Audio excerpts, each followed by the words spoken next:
Hi everyone, this is LAR Games, and today I'm playing some more Genshin Impact. Today I am continuing with story quests, and I'm going to do Sigewinne's quest. I already did her trial. That'd be nice. This is the first time I'm using this.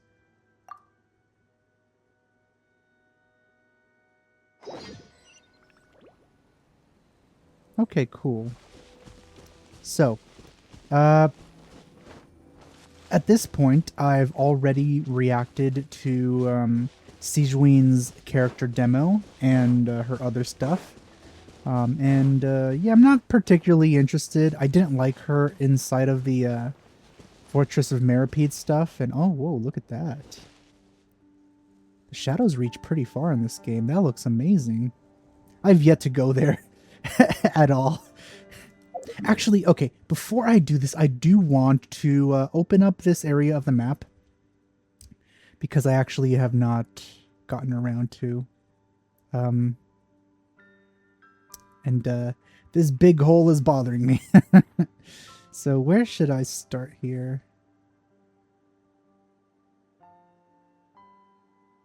I guess just here. We'll get a boat and then go out to the middle of the ocean. For some reason I thought that, what's her name? Arlecchino. I thought that her story quest is going to open up that area, but no, it's just a completely optional area. Again, which I've been really missing out on a lot, just because of lack of time.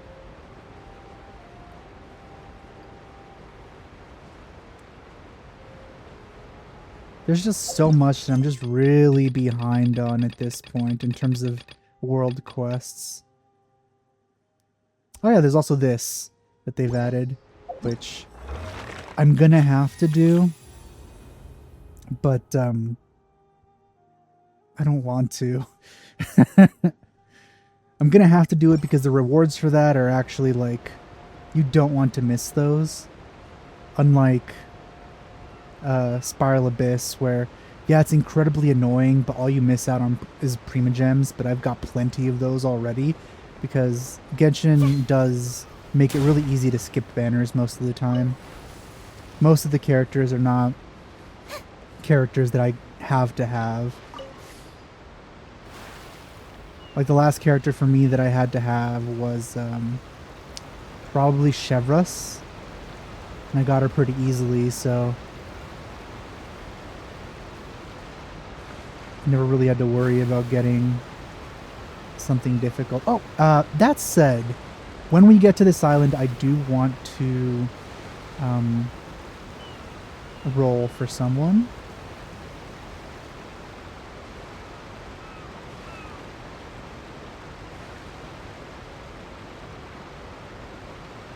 Was that island here before? Just like not very detailed?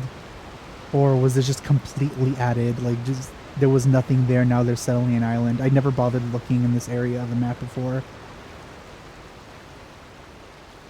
Also, what statue is this going to have? I'm curious. Because Fontaine is up there. But it's also right next to Sumeru. And it's next to Liyue, so which one could it be? I mean, now that I think of it too, like, I've probably talked about this before, but look, Sumeru still has more area here. More desert. And, possibly more forest. And then Liyue still has who knows how much here left. And of course, there could always be more in Azuma. Who knows?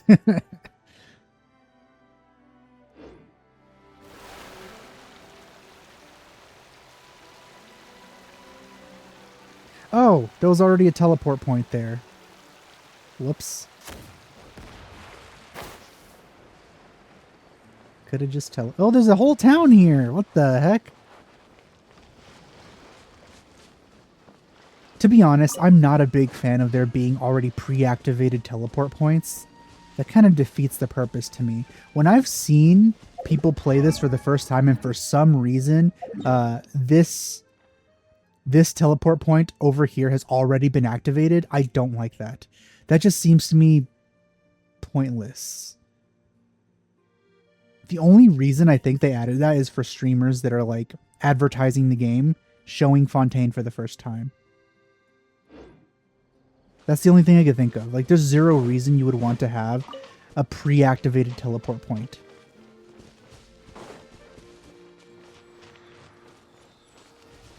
All right, here we go. Wait, what? There's still a hole!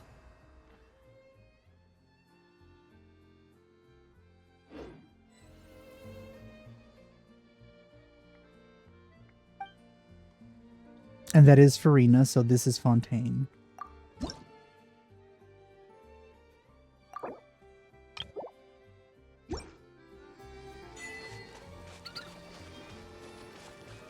Oh, it didn't... No.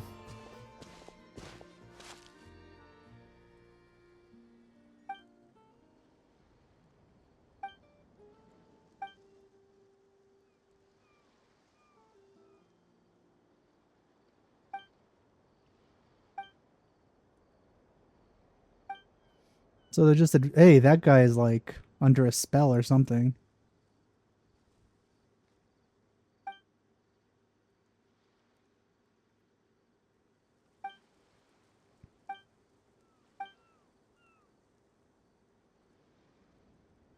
I'm the biggin? That's the first time anyone's ever called me that.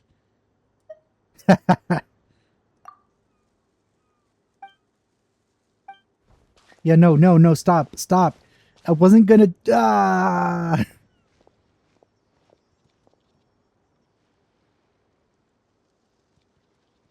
Why are you making me do this?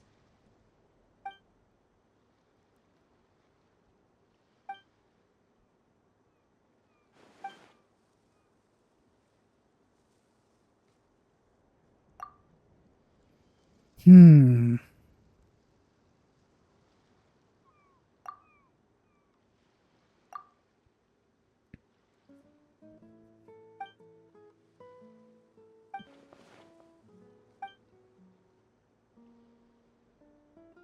Can I go now? You trapped me here. I was just gonna unlock this. And then look around a little bit, but you forced me.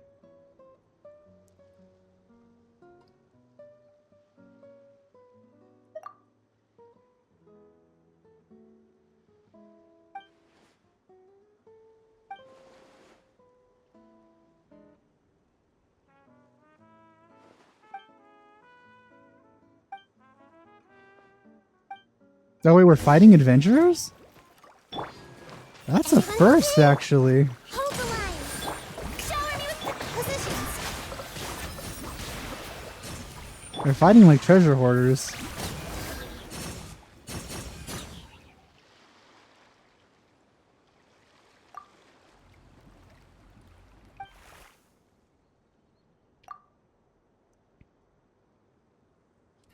Say it isn't so.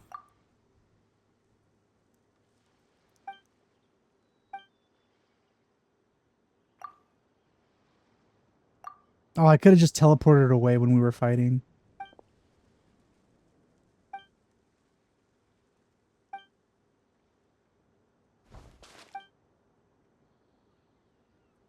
Too much stuff is happening. No! No! I should have left.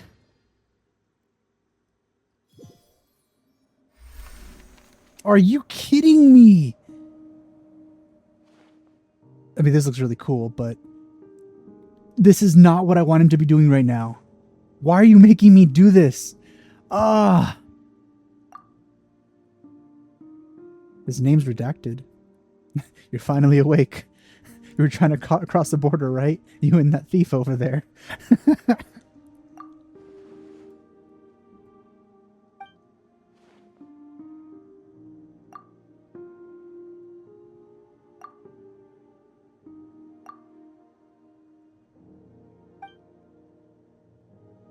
Oh, no, you're doing that. No, stop it. Bad. Put either Fortuna or Fate. Not both. Stop doing that. Or you could put, like, you could put both, but just in the same sentence. Like, you could call it, like, Fate Fortuna or something like that.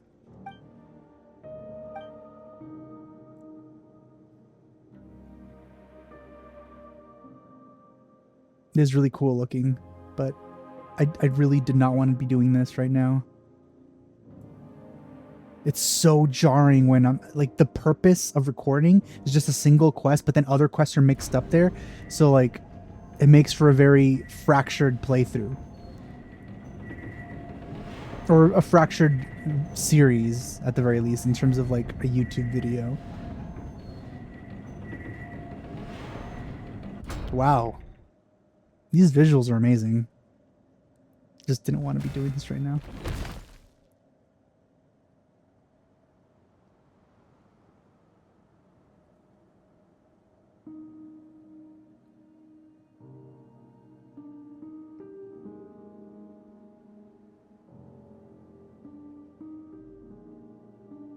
It's like a gigantic organ.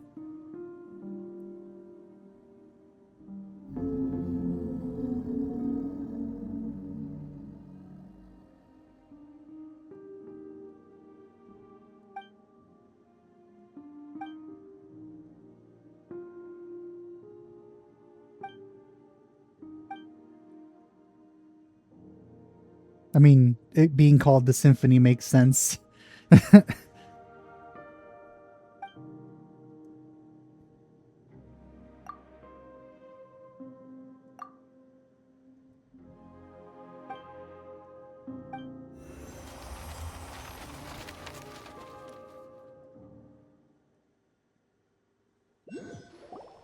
Also, I like the black screen with text has changed to like an image with text on top.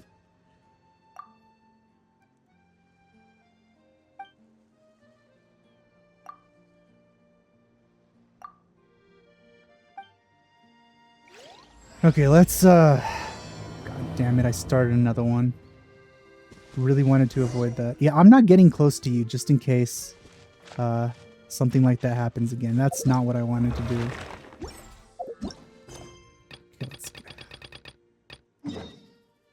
There we go. This is where we want to go. I just wanted to unlock this. I didn't want to start a new whole thing. Ah ha ha ha ha. Okay. It's been 13 minutes and I still haven't started this. That's 13 extra minutes that the video length has been increased. Alright, let's I mean, not that I really am all that excited to do Sigewinne's story quest, but like, this was supposed to be the quest, you know? This video was supposed to be the quest. Ooh, look at that. Lots of characters. And Sigewinne.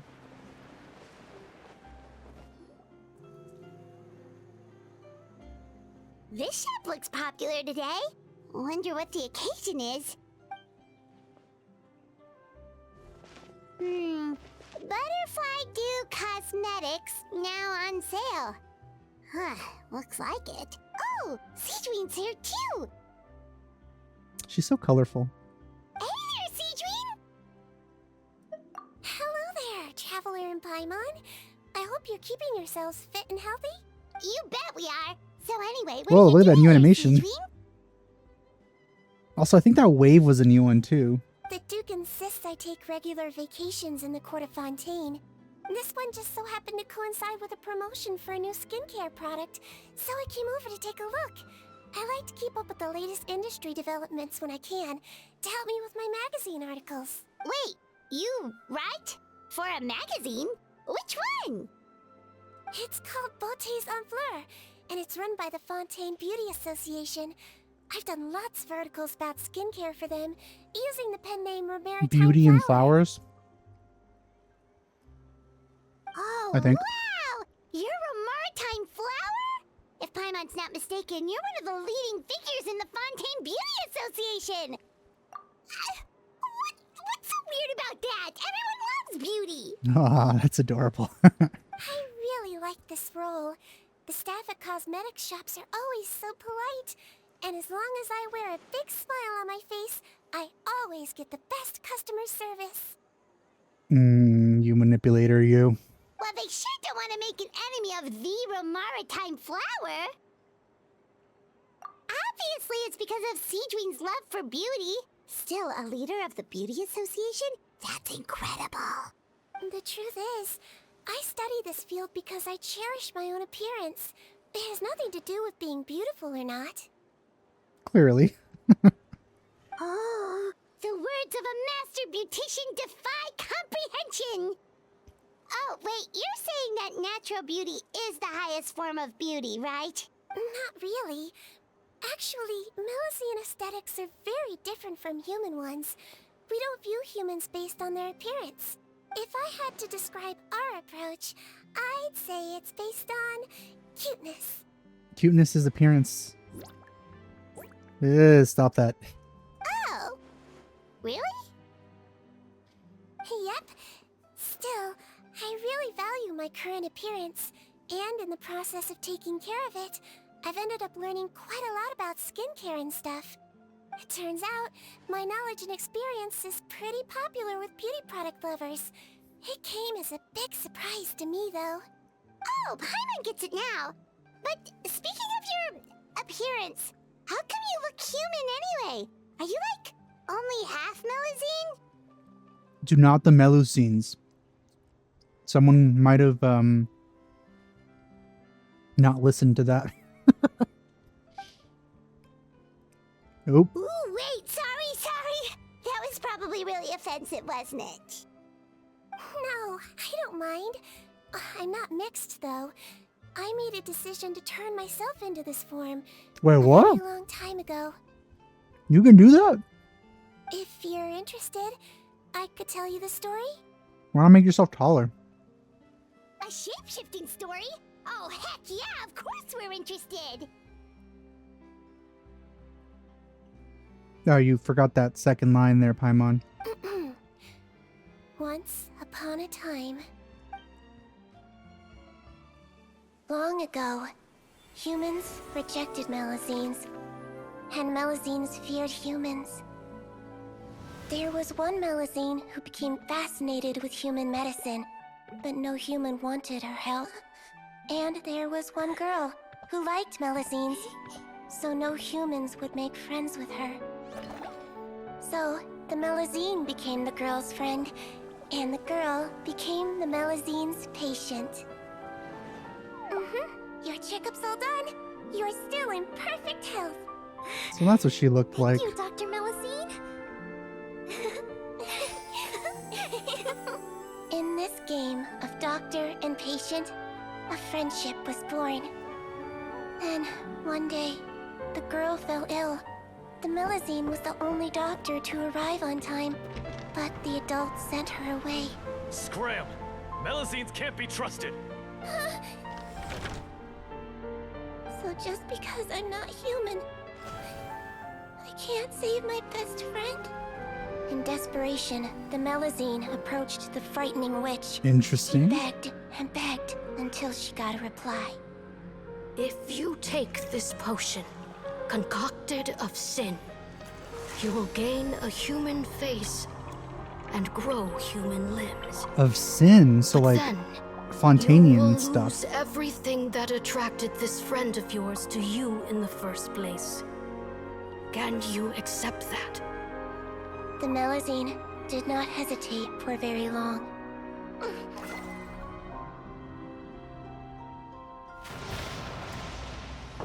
On a rainy night, a little doctor knocked on the girl's door. The doctor wore a hood and raincoat, maybe to protect her from the rain, but maybe also to hide a secret. But why would they trust a little girl with The little doctor held the girl's hand With and a treated girl's her health. illness, just as she had so many times before. you overcame the racism, but then you would have run into another problem. Dawn came, and the little girl's condition improved. But the little doctor was long gone. Oh, so she didn't even give her a For chance she to... knew her friend would never recognize her again. Yeah, but she'd accept that you changed yourself. And so, since then, I've lived my life in human form. Most people who know me just think I was born this way. That story had a lot of problems, I'm not gonna lie. Number one, you know, why change yourself into the form of a little... I mean, I don't know if that was your choice or not. You didn't choose this form. It was just like, you chose to become human, but like a same-sized human as a Melusine. So that kind of sucks. But if that was the case, how do they trust a little girl that easily? With her daughter's life.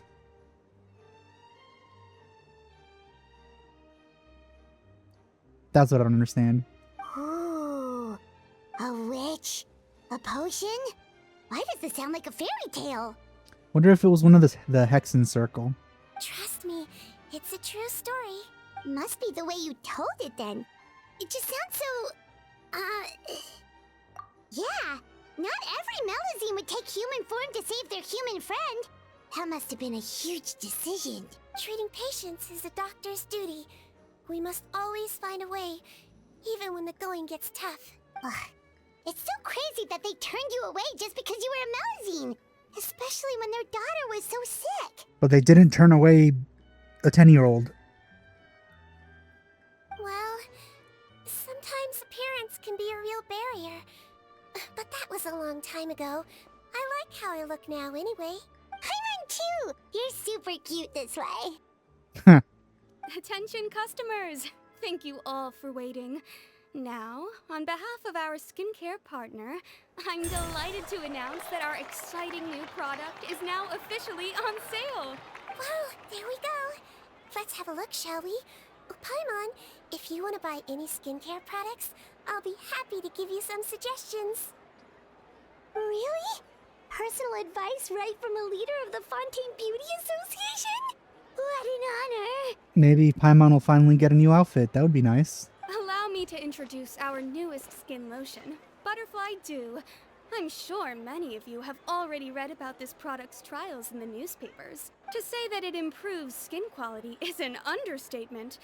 This product gets its name from the way it transforms your skin and makes it glow anew, like a butterfly emerging from its chrysalis and spreading its wings for the first time. I like the background cheering. Like if there's more people than there actually is. We are thrilled to have the inventor of this fantastic product with us here today. Please welcome Mr. Rawat, a researcher from the Fontaine Research Institute.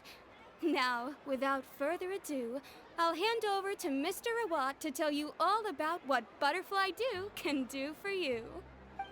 Thank you. Hello, everyone. I'm Rawat, and I developed Butterfly Dew. Wow, what a looker. Oh, man, she's very impacted by that. He's a researcher? Wow, he's really challenging the stereotype. Really, he looks the same as any other NPC, except with different colored hair. It seems that everyone is surprised by my entrance. Or should I say, my appearance. I'm well aware that researchers are generally better known for their brains than their dashing good looks. In that regard, I do believe I break the mold somewhat.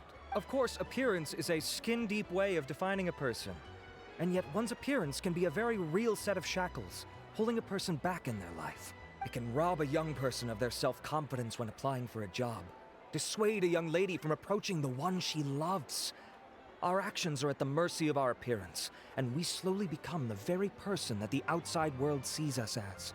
I think I saw a Doctor Who episode that started off very similar. But what if I told you that those shackles can be broken? If our appearance prevents us from changing, then let us first change our appearance itself. Wash away moles, birthmarks, and wrinkles, and they can no longer rob us of our confidence. Replace them with luster and radiance, and we shall never again hang our heads in shame. Moles and birthmarks can sometimes give more personality to a person than if they didn't have it. That is why Butterfly Dew exists. Its mission is to allow us to shed our pupae, undergo a complete metamorphosis, and embrace a new life. Well, whether it actually works or not, after that speech, Paimon's already sold. He's already doing a better job at like creating the illusion of a crowd than the rite of dissension in Liyue. Mr. Rawat, could I ask if you've used this product yourself? Of course, I tried it many times while I was testing it. You can consider me a product ambassador. Wow, then it's sure to work. Still, I don't expect to convince you just by blowing my own trumpet. So, could I get a volunteer from the audience to try it out? Oh, Paimon volunteers! Wait, what's a good? What would Paimon need to do? Her skin is already basically flawless. She's like a floating like baby. Oh! Ah, what an honor! It appears we have a giant of the Fontaine Beauty Association here with us. In that case, Miss Sigewinne, could we seek your most expert opinion on this product? Sure. Whoa, is that Romaritime flower? They say she's the pickiest user of skincare products in all of Fontaine. Here you go. Well, it's very kind to the skin, and the absorption rate is high. Whoa, animation. For Fontaine, this is a first-rate product. Well, you just applied it. What if there's like after effects? Wow, now that's high praise. I'll take one. Any discounts? All right. Well, all that remains for me to say is, Butterfly Dew is now on sale. It's made from freshly squeezed butterflies. Squeshly freezed butterflies. Think we should buy a bottle too? Aww. Aww, really? Well, it's still good to care for your skin though, right? Paimon definitely feels kinda rough from being exposed to the elements all the time. And if you're worried about whether it's the right product for you, well, luckily for us, Sigewinne's here, so we can get an expert consultation.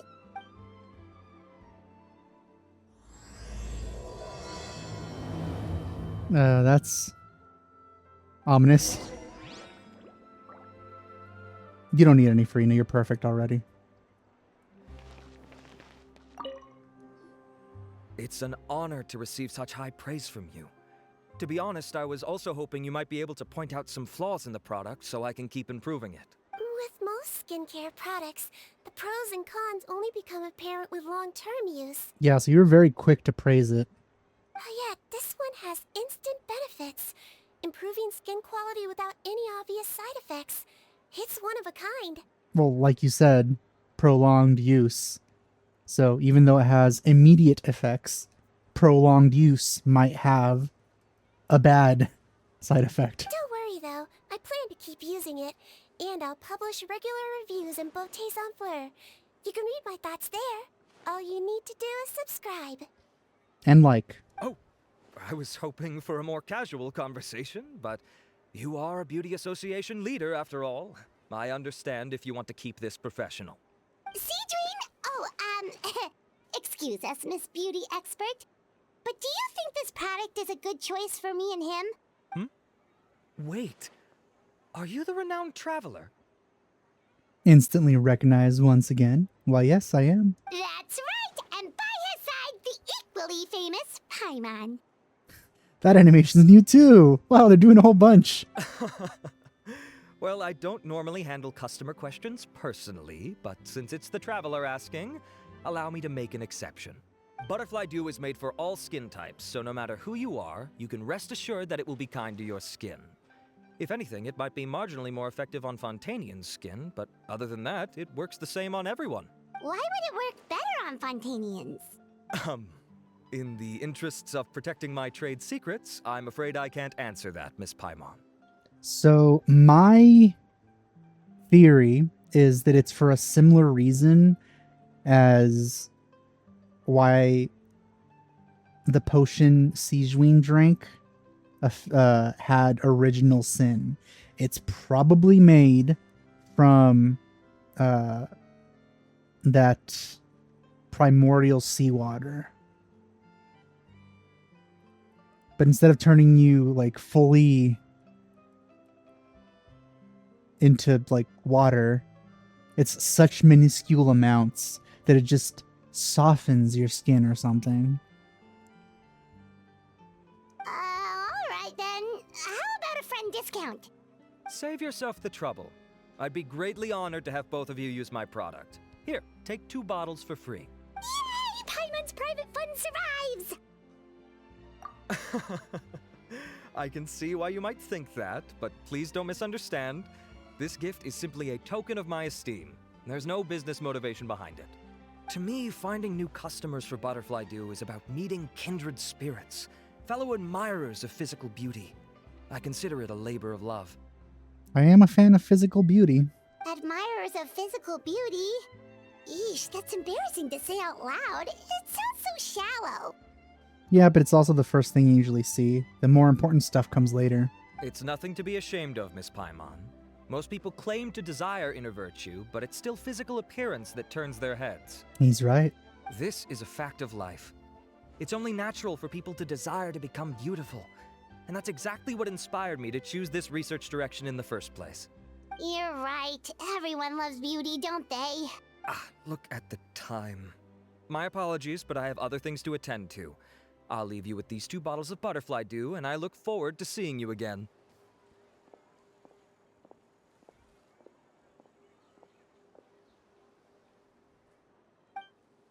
Paimon, I'd say there's no need for you and the Traveler to use this product for now.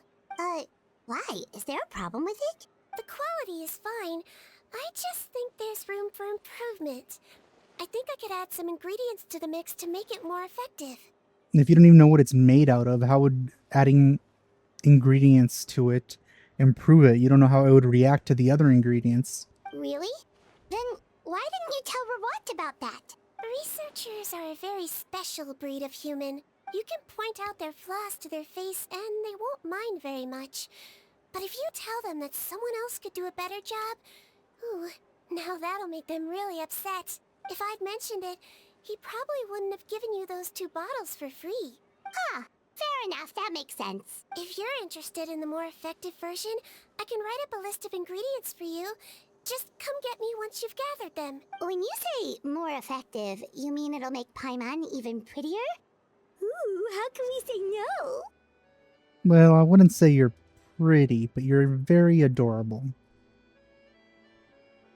As for me, it's probably time I got back to the Fortress of Maripede.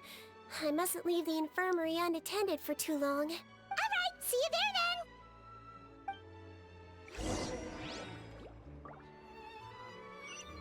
then! I don't already have them for some reason.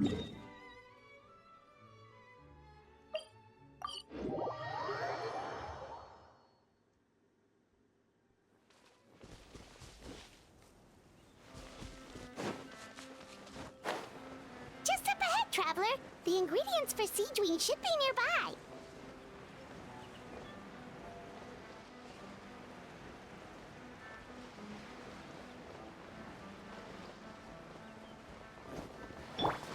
I see everything. First, we rebuild. Time to shine.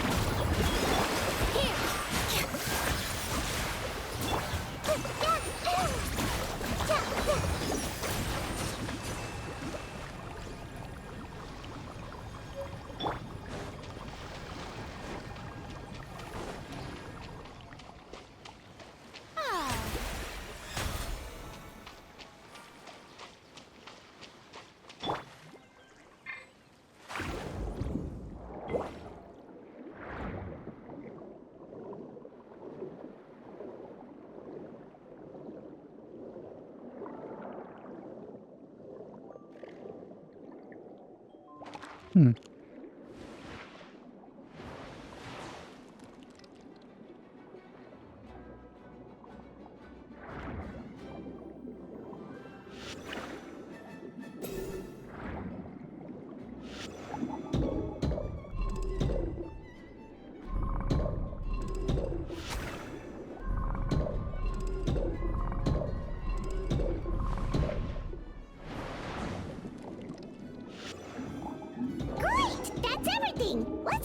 Fortress of Mirapede.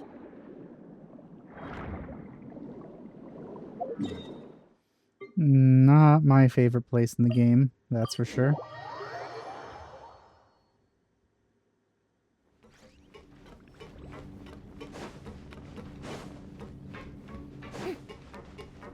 I can't wait for the next update. And then the update after that, more so. I can't wait for 5.0. What?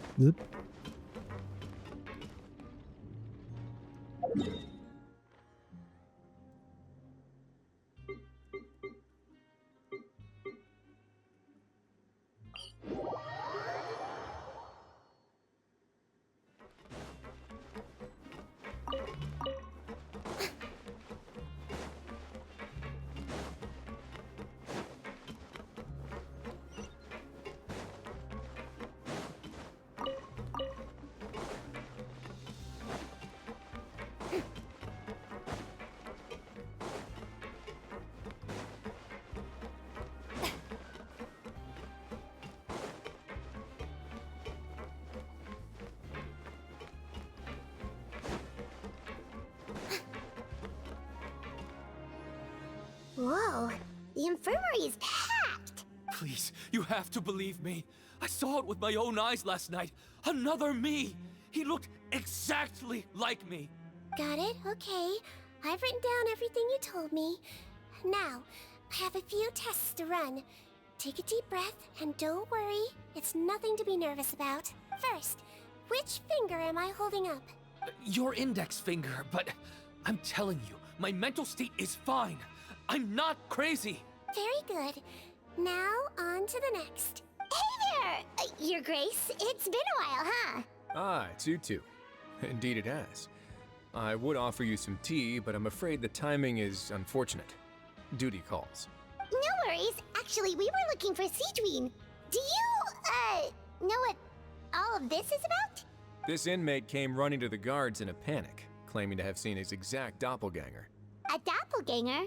Doesn't that just mean someone else kinda looks like him? And that's what I thought when the report first reached my desk. But we've inspected our records. No one even vaguely resembles him. Considering how certain he is of what he saw, I could only surmise that he's having some mental issues. So I brought him for a medical evaluation. Alright, very good. Take a sip of water and rest for a bit. Evaluation complete. I couldn't find any symptoms pointing to a physical condition. I see. So do you still believe there's more likely to be an issue with his mind than his body? I have to assume so for now. Psychological issues are more difficult to detect. At this stage, we can at least confirm that he is in command of his cognitive faculties. The rumor mill will go crazy if word of this gets out. Guards, take him to the ward for a period of observation. The Marechaussee Phantom has requested my cooperation on a case, otherwise I'd deal with this myself. Sorry for the trouble, head nurse, but I'll have to leave this to you. No problem, Your Grace. I'll add him to my observation list. You know, she's the head nurse, but where's the other nurses that she's supposed to be the head of? By the way, we have a couple of guests here who've made the trip just to see you. I imagine it must be important. You probably won't need to add them to your observation list, though. Oh, Traveler, Paimon, it's you. Hey there, Sigewinne! It's actually not that important, but... I'll be in my office if you desperately need me. Goodbye for now. Okay, bye-bye! So, Sigewinne...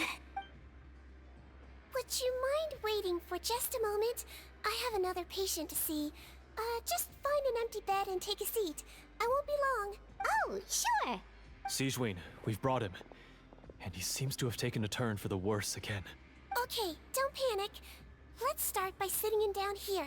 Paimon had no idea how busy it can get for Sigewinne. Maybe now's not the time to ask for her help with skincare. Good point. Besides, it might actually be interesting to observe her at work. Well, this could hurt, so I suggest you take a deep breath first. She just punches him in the face. Did his face melt? What happened to him? It's anyone's guess. His face melted off shortly after arriving at the fortress. But since he's a serious offender, he can't be allowed out for medical treatment. Best we can do for now is ask the head nurse to give him something to manage the symptoms. Okay, so doppelganger in terms of appearance. There's something related there. And also a face melting off, possibly due to putting something on your face that would make it melt off. Oh, this is gonna be awkward. We still need to bring him to the Marachose Phantom for questioning. What if he scares them half to death? Will that be our fault? The Marachose Phantom? Does this have something to do with the case Risley's dealing with? Yep, it was a huge case. They bagged a few dozen crooks in one fell swoop. And this guy's the baddest apple of the bunch. He harmed countless people. And now, it looks like it's all finally catching up with him. You done gawking? Not yet. I need to check the severity of your ulcers to decide the right dosage. Don't worry. We Melazines have a very different sense of aesthetics from humans. To me, he just looked like a little kitty with slightly scruffy fur, but still just as cute. Don't patronize me. Do I look like a kid to you? Just give me the meds and let me out of here. I already missed my cell. Hey, lose the attitude. You dare talk back to our head nurse like that again, your days are numbered. Oh, it's fine. Okay, I'm going to apply the medication now. Tell me if it hurts, alright? Look how nice Sigewinne's being. And he still talks to her like that? What a nasty piece of work. Can I leave now? Wow, not a peep. What a brave little guy. Thank you, Sigewinne. And I apologize for the trouble. So, Traveler, Paimon, did you bring the ingredients? We did, but we don't want to interfere or anything. You're busy saving lives here. Oh, don't be silly. I agreed to it, didn't I? Just hand me the ingredients, and I'll make some time to whip it into the improved version for you. Take a rest here if you want. Or, if you're not tired, I hear they're holding a new pancreation tournament in the administration area. Or alternatively, is there anything we could help you with, Sigewinne? That's right! Let us help you out! It's the least we could do! Good point. Kind-hearted humans start to develop guilt if they accept free help from others. Don't worry. I'll take a look at my schedule. I'm sure I can find something to treat this condition. I gotta warn you, though, it'll be tiring work. So I suggest you take a break first, then come back and see me when you're ready. Do note that Paimon is not a human, Sigewinne. And technically neither am I.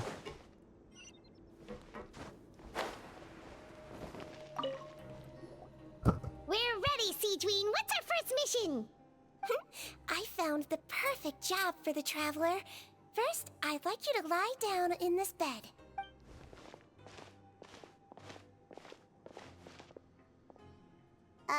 What for? I need you to pretend to be sick. What? Oh, is it that difficult? I thought you did a pretty good job last time. Oh, so you knew. I sure did.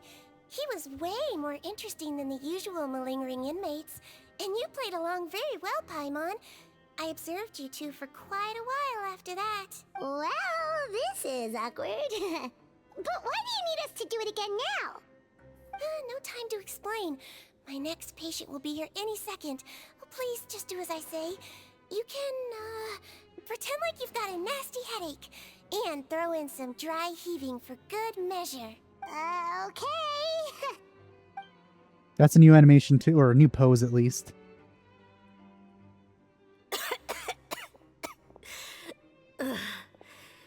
Hey, Doc, it's me.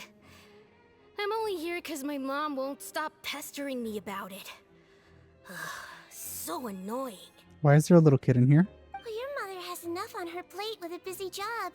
Well, the last thing she needs is to worry about you being sick as well. I know. I shouldn't treat the place like a playground. Shouldn't go swimming in the lower levels where we join up with the sea, because it'll give me a cold and distract her from her work. I thought I'd be able to have some fun here at the fortress for a few days, but it's always, don't do this and don't do that. Ah, yes, the fortress. Sounds super fun. All right. Sit yourself down and I'll take your temperature. Your fever still hasn't gone down. Well, here's your medicine. 1 cup for starters, and we'll see if it helps. You know what? I kind of want to make some tea. But Doc, it's so bitter. Do I really have to drink it? I mean, I'll be fine, right? I've got an uncle who caught a cold. His fever went away on its own after a couple days. You know what? I am going to make some tea, so I'm just going to pause it here real quick and I'll come back. Alright, I'm back, and I made some tea. And some other stuff, actually. Can't you just write me a note saying I'm on the mend? I just need something to keep my mom off my case. I sure can. You're a very brave boy, after all. Huh? Brave? What makes you say that? Well, if you want to rely on your own immune system to clear up your fever, then you'll have to tough it out like this guy.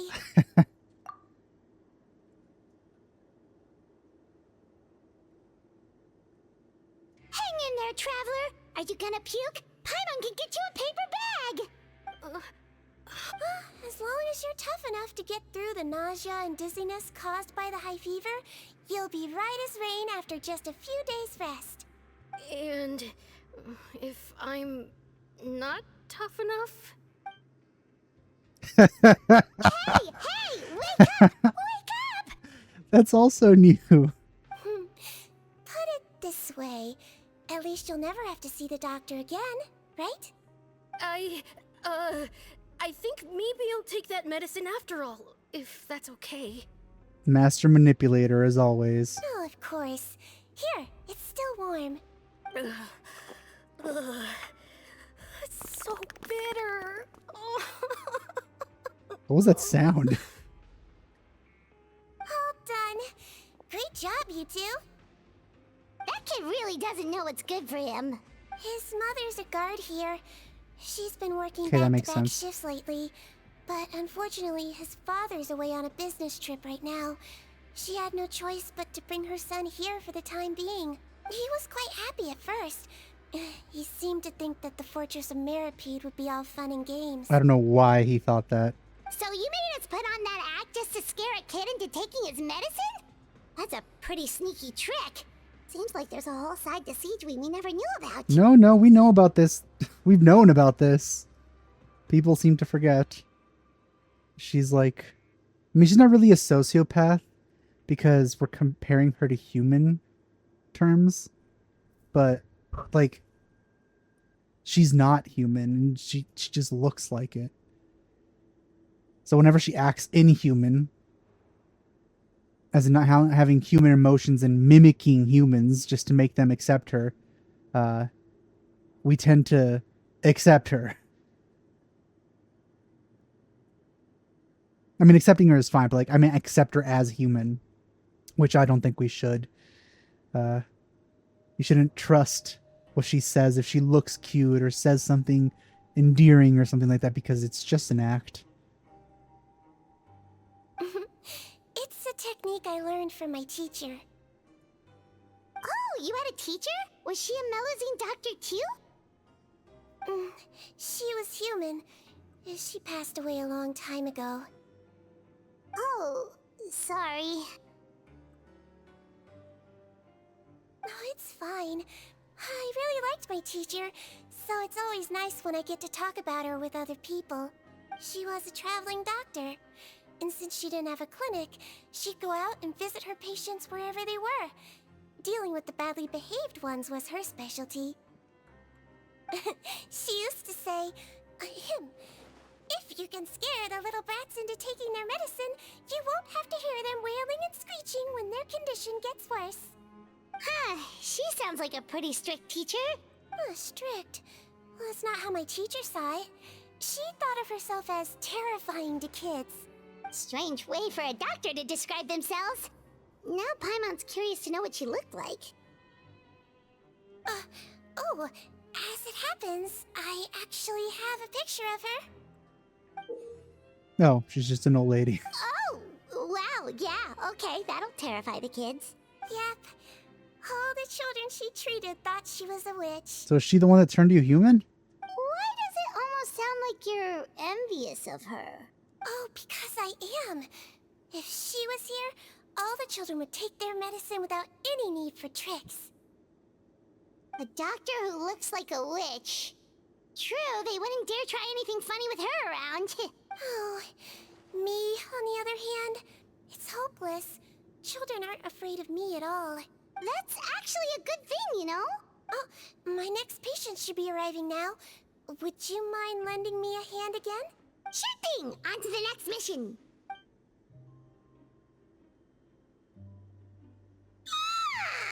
Is it nighttime already? That flew by. You really have a busy job, Sigewinne.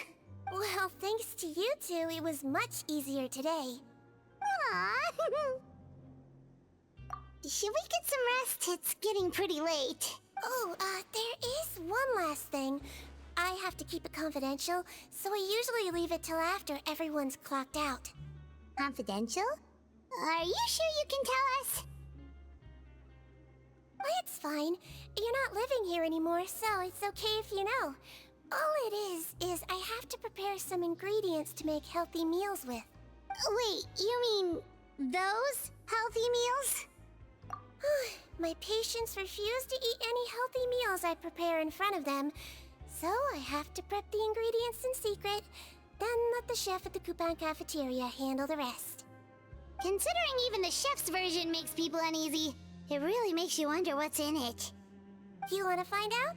I can teach you how to make it. Oh, we're actually gonna learn. If you ever suffer from exhaustion on your future travels, you can prepare a healthy meal for yourself. It's really good for you, you know. Sure? Guess we can help out one more time. The second ever 5-star meal. The ingredients are ready. Now, put them on the table and add them in the order I tell you. First, we add this special slime condensate. Stir it thoroughly, then pour it in.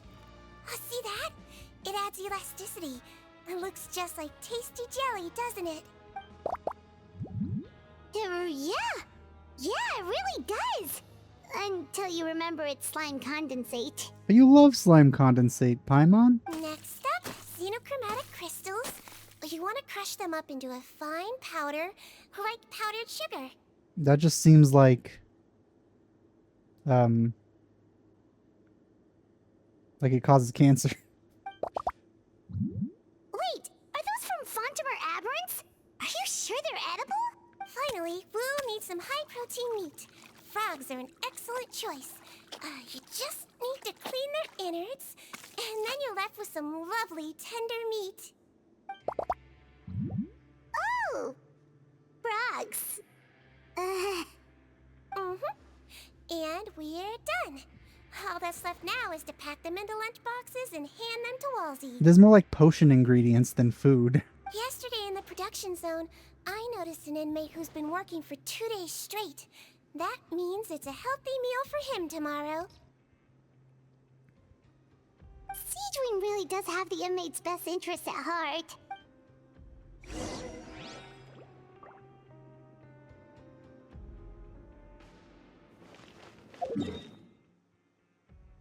Do we have that in our inventory?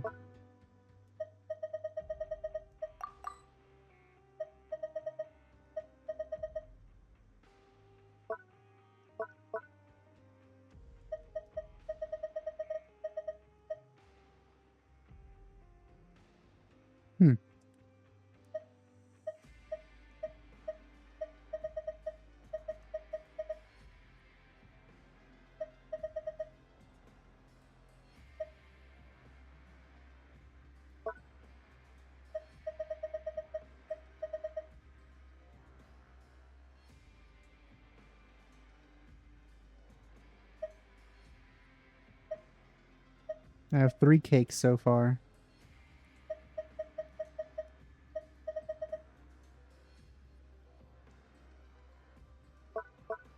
Is it actually in the food?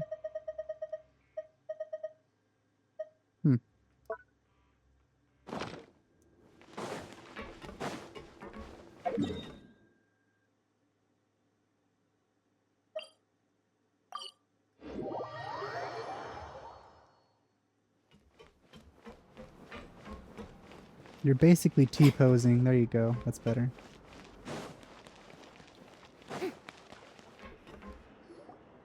Ah, head nurse. Got some extras for me? Just the one today. The serial number's on the lid. Sounds good. I'll make sure it gets delivered. Sounds like they're talking in code. Thanks for your help. Oh, it's no trouble at all. I only wish I could do more. You work so hard for all our sakes. I'd happily lose a little sleep if it meant helping you out. That won't do. If you reduce your sleeping hours any further, your health will start to suffer. All right. Nurse's orders. I'll do as I'm told. But Well, I'm done with work for today. Thanks for helping out, you two.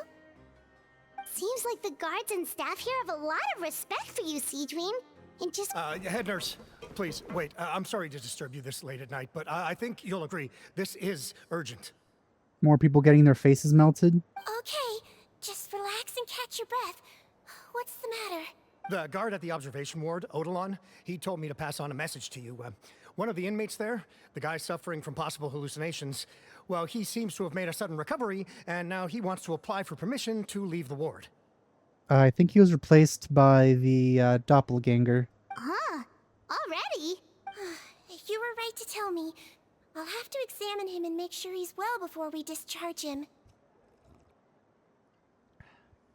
Looks like we've got one job as medical assistants left. We'll come with you.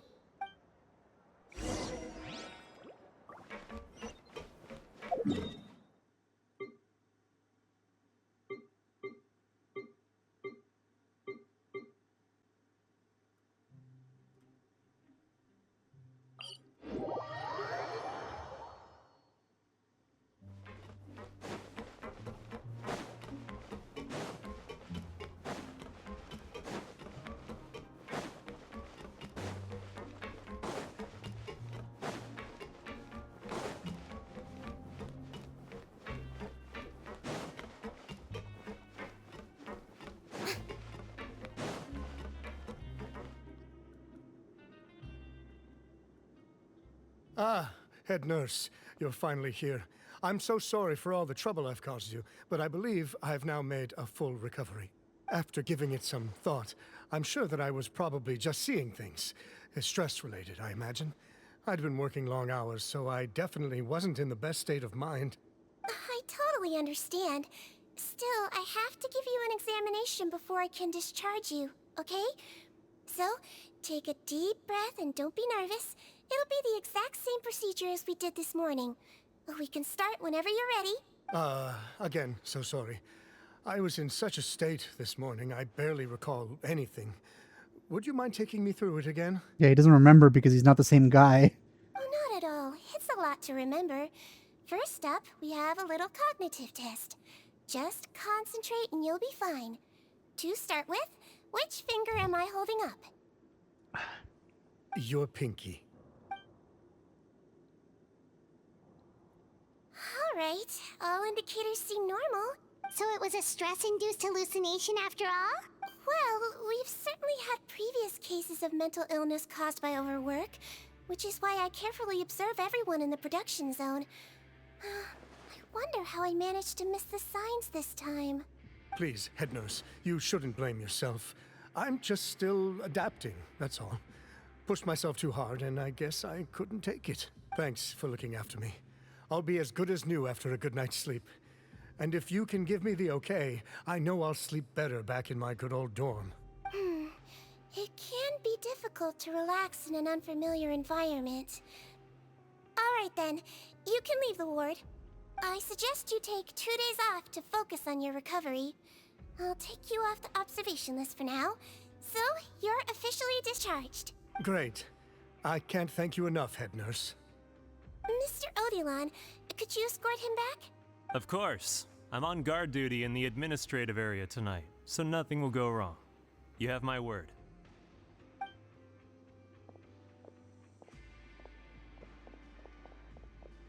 Guess you're finally done for the day now, huh? Yep.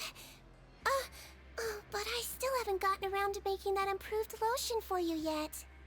Oh, no rush! seriously, it's super late now. You should go get some rest too. Well, tomorrow it is then. Good night, Traveler. Good night, Paimon. Hope you sleep well. Oh, don't you worry. We will. After a productive day of work, we're both gonna sleep like a log. Man, I guess none of us found that weird. Yeah, sleep tight, Sigewinne. See you tomorrow.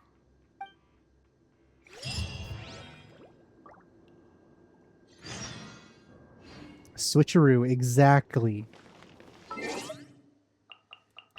Thought it was pretty obvious.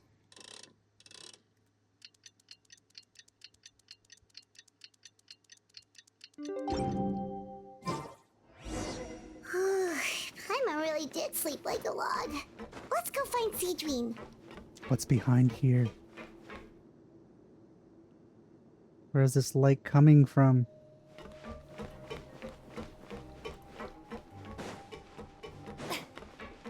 This probably just goes straight up to the surface, actually.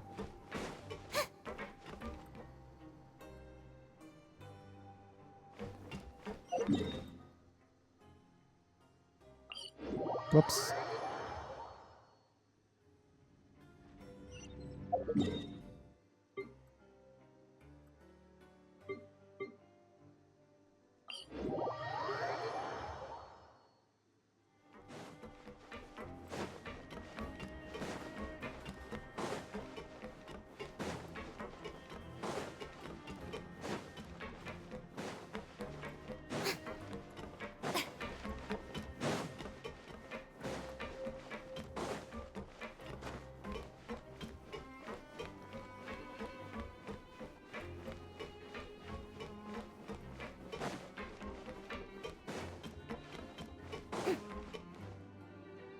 Whoa, how is the infirmary even busier than yesterday?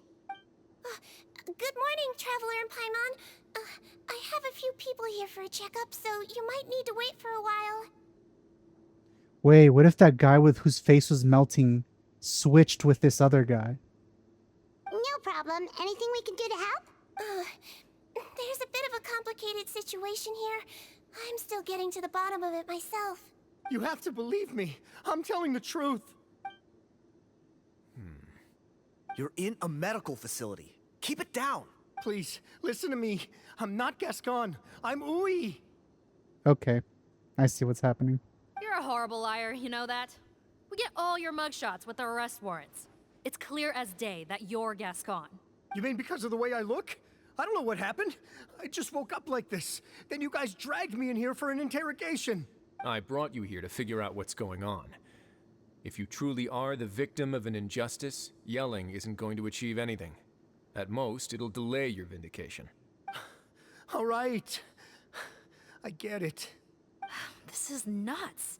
Yesterday's interrogations went fine, and now this. Morning, Your Grace. What's going on? Remember the case I mentioned yesterday? The one brought to me by the Marechaussee Phantom? Well, we've been questioning the inmates involved this morning. Every single one of them is claiming mistaken identity. That's even weirder than what that guy was saying yesterday. The thing is, none of them have been able to provide any evidence whatsoever to support their claims. Questioning them further got us nowhere, so for now, we've brought them to the infirmary. And we thought yesterday was as busy as it got for Sigewinne. We've compiled their statements. Have a look. Perhaps there's something we missed. Face off. It doesn't really work without the camera. Without a face cam. The whole face off thing.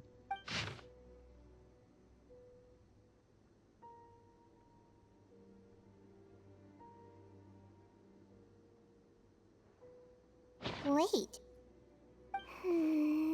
Release? Interesting. The inmates they spoke of in their statements appear to all be due for release today.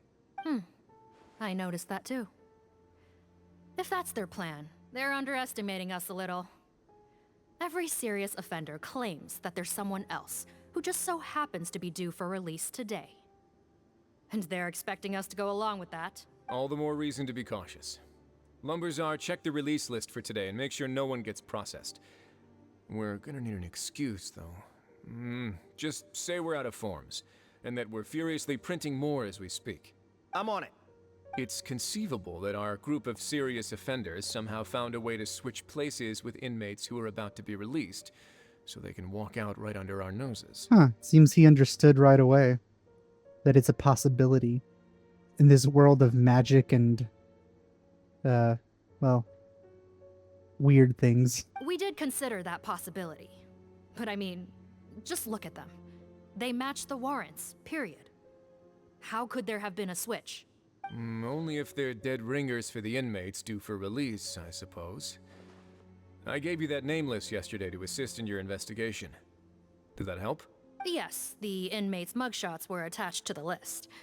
The first thing I did was check for lookalikes, and I didn't find any. The only other thing that stands out to me is that their voices sound a little different today. But it's not exactly hard to put on a fake voice. Yeah, that's what happened yesterday too with the guy. He said he was all fine now, but he had a completely different voice. Oh, really? What does our head nurse make of all of this? Give me a moment. I think I have a way to confirm whether there's been a switch. I know, it's not time to change your dressing yet, but please bear with me. Huh? Isn't that the guy from yesterday? This should be Honore. He has very severe facial ulcers, which require an operation in the hospital at the Court of Fontaine. I authorized him to leave the fortress for medical treatment under guarded escort. Yes, like I told you. I'm not Putton. I'm Honore. So there has been a swap. Well, I can see what happened in Potton's case, but how do you explain the other inmates? You're not telling me their souls switched bodies, are you? No, I believe it was their faces that got switched. The method is a bit like replacing a tooth. Take the bad tooth out, put a false one in. And actually, I think I can prove it to you. Traveler, Paimon, do you remember Eric from the other day? Yeah, sure do. Then you can be my witnesses. To start with, please fetch the inmate who claims to be Eric.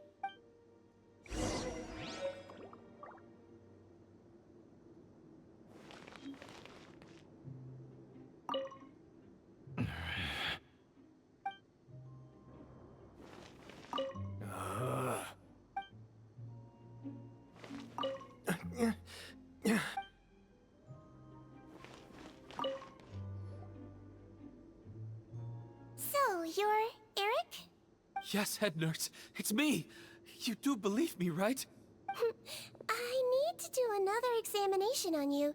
Same procedure as yesterday. All right. It's the cognition test first, right?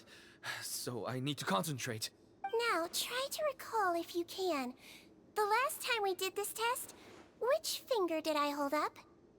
Yeah, she held up different fingers each time. I believe it was your index finger. And then the other time was the pinky. Well, that was when they were switched. But that means... Huh? So, basically, last night, the Eric who said he saw another him suddenly recovered and applied to leave the observation ward. Sigewinne did another test before letting him leave, but that time, she held up her pinky finger. Huh? I don't know about any test last night. There was nothing to do in the observation ward, so I went straight to bed. Then I somehow woke up in a high-security cell. Well, in that case, there is a reasonable explanation for the strange events of the past 2 days. So, what exactly happened? The gang of serious offenders wanted to break out of prison, so they identified a group of scapegoats, namely inmates whose terms were almost up, and planned to switch appearances with them. Last night, when Odilon was on duty, they ambushed him and had one of their group switch appearances with him using their face-swapping method. That allowed them to avoid scrutiny from the other guards. Then, once all the other inmates were asleep, Odilon spent his night shift carrying out the remainder of their switcheroo plan. However, they made one mistake. Henri changed his appearance to match Eric's earlier than he should have done, and ended up being spotted by the real Eric. Real Eric came to the guards for help, but we didn't know then what we know now. So we put it down to hallucination and sent him to the observation ward. However, since one of the gang members was posing as a guard, they simply changed real Eric's appearance and had their Eric take his place, muddying the waters even further. Right, because I'd put Eric on the observation list by then, and no inmates on that list can be processed for departure until I've discharged them. Hence why the imposters had to pull that little stunt to get fake Eric off the list. Yeah, it all makes sense now. The Duke cracked the case. Well, I can't fault the reasoning. But I'm afraid that we ruled out the possibility of face switching very early on in this process. Criminals altering their facial appearance to commit crimes is nothing new.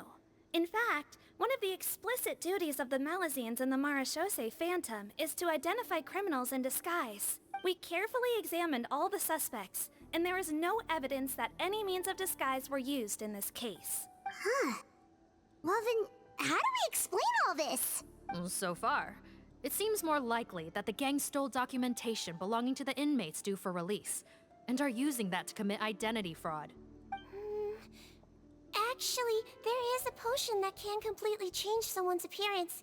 If they use that, even a Melazine wouldn't be able to detect it. A shape-shifting potion? Forgive me, head nurse, but this is the first time I'm hearing about it. If such a potion truly existed, it would jeopardize our entire investigative process at the Marechaussee Phantom. Are you certain of this? I mean, she used it. Yes, I am. But please, trust me in my professional opinion as an experienced clinician. At the same time, without any solid evidence, it's pure speculation. If we can round up all the inmates suspected of switching places, then have a little talk with both sides, we might just get our answer.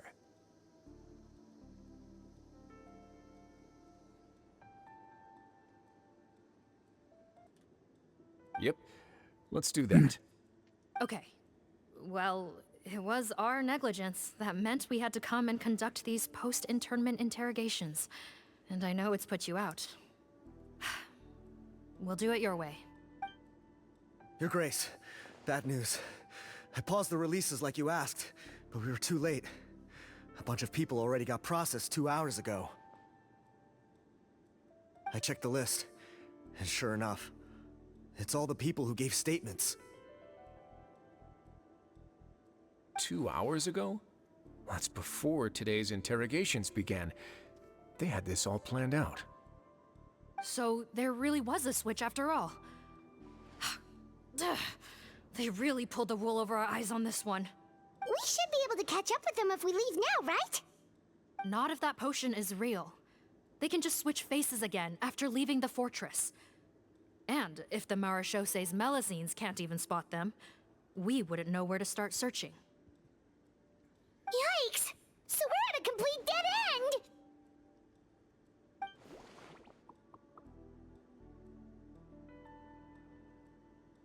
Well, technically there is one more lead we could follow up on. We were only able to arrest this gang thanks to the help of a researcher from the Fontaine Research Institute. I believe his name is Rawat. Oh? Rawat? Isn't that the handsome guy we met at that skincare promotion? Now everything is connected.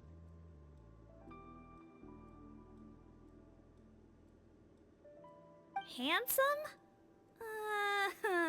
Maybe from a human point of view. I just remember that he specialized in potions. One of the crimes this gang is charged with is the manufacture and sale of illicit drugs.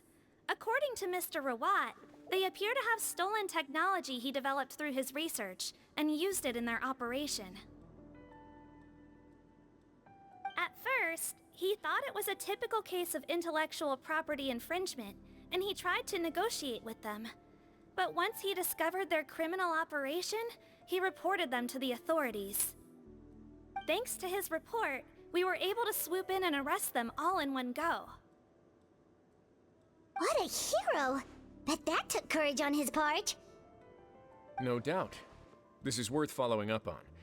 As the one who snitched on them, it's highly likely that Rawat will be targeted by the escapees. That aside, since he's negotiated with them in person before, there's a chance he'll have some additional information for us. Understood, Your Grace. My team and I will head to the Fontaine Research Institute right away. In the meantime, please keep an eye on the face switch victims for us. Of course. Miss Morgan, I'd like to come along and help you catch these criminals. Huh? Why's that? Well, I'm the one who discharged the fake Eric last night, so I feel partly responsible. Don't say that, head nurse. Your focus was on the inmate's health, and rightly so. We can't ask you to help with arresting criminals. That's our duty. I also have a more personal reason. Cotton is a patient of mine, and if I don't get a new batch of medicine to him in time, his condition will get much worse. Look, head nurse, I completely understand where you're coming from. But arresting criminals is dangerous business. And if anything happened to you, none of us can afford to take on that responsibility. Don't worry, I can defend myself just fine. You say that, but still. If I may, Miss Morgan, Sigewinne is the one who raised the potion hypothesis, and I'm sure she has far more expertise on the topic than your team. My suggestion would be to bring her with you. And if you really are worried for her safety, then... Ah, there you go, right on cue. Knew I could count on you. Okay. Well, since this plan has the Duke's blessing, far be it from me to refuse. We should head off immediately. Time is of the essence.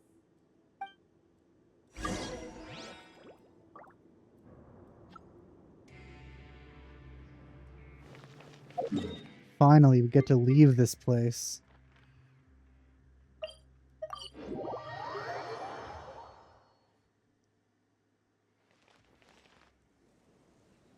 They should fix Greetings. up this building, seriously. Sorry to impose, but I'm afraid we're here on urgent business. And we're gonna need you to cooperate. The Marche Phantom. Let me guess, you're investigating some more illegal research? Not this time, no. We're looking for a researcher.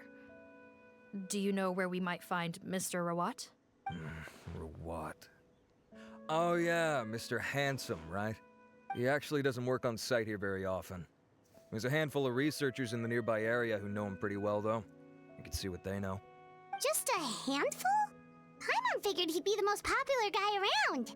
Well, I guess you could say he's popular, at least on a superficial level. He's blessed with good looks, so he tends to make a good first impression on people. But in all his time here at the Fontaine Research Institute, I don't think he's ever had a single deep conversation about his research with his peers. That's no way to make real friends around here.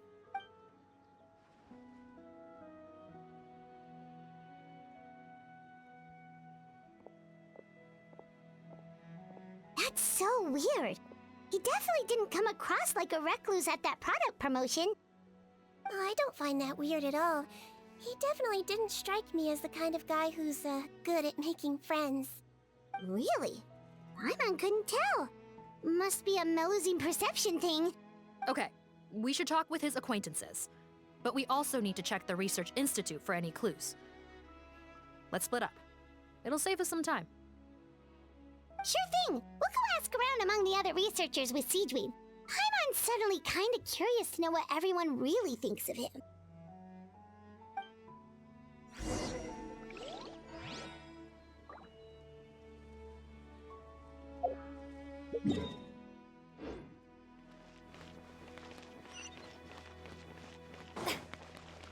Like, you got robots here. They could, like, start repairing the... Look, you...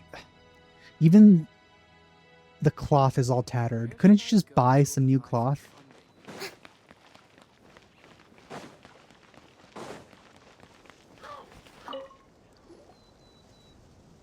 Excuse us, are you Audrey? That's me. What is it? Are you close friends with Rawat? We're trying to find out where he is. Close friends? You mean because I told him I had feelings for him once? I doubt I'm the first or last at the Institute to make that mistake. Why would you single me out as a close friend? I should have known, really. Men like him, they just enjoy being surrounded by fawning women. They're not interested in a serious relationship. Okay. We were just kind of wondering if you might know where we can find him. Why would I know where he's at? I barely know him, and he probably doesn't even remember me. So how did you get feelings for him? I guess only because of the appearance? Ugh, this is getting annoying. Shall we go ask someone else?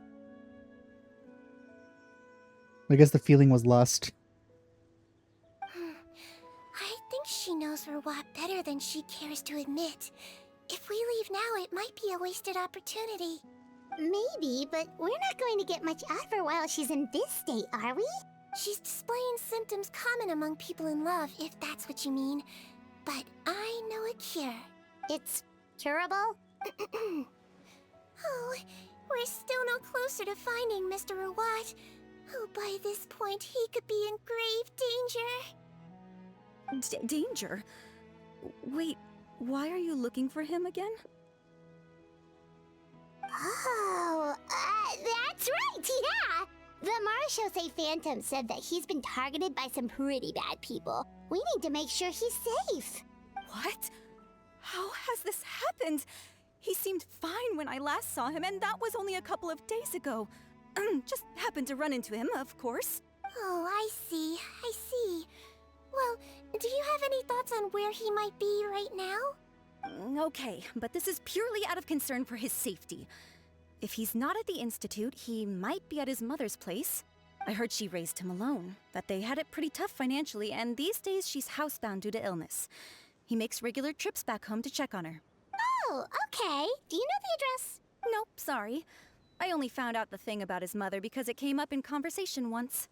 I was just trying to find out more about him, so I could get to know him better. When I told him I had a crush on him, I offered to help him take care of his mother. And yeah, maybe that was a stupid idea, but did he really have to yell at me for it? It's like, fine, I can take no for an answer, but what's with the temper tantrum? Unbelievable. These guys only want to show you their charming, well-groomed exterior. They can't stand it when a few home truths shine through. Looks like her love syndrome is flaring up again. We need to find out Mr. Rawat's mother's address. Let's check with the Marechaussee officers when we regroup. Cool, sounds like a plan.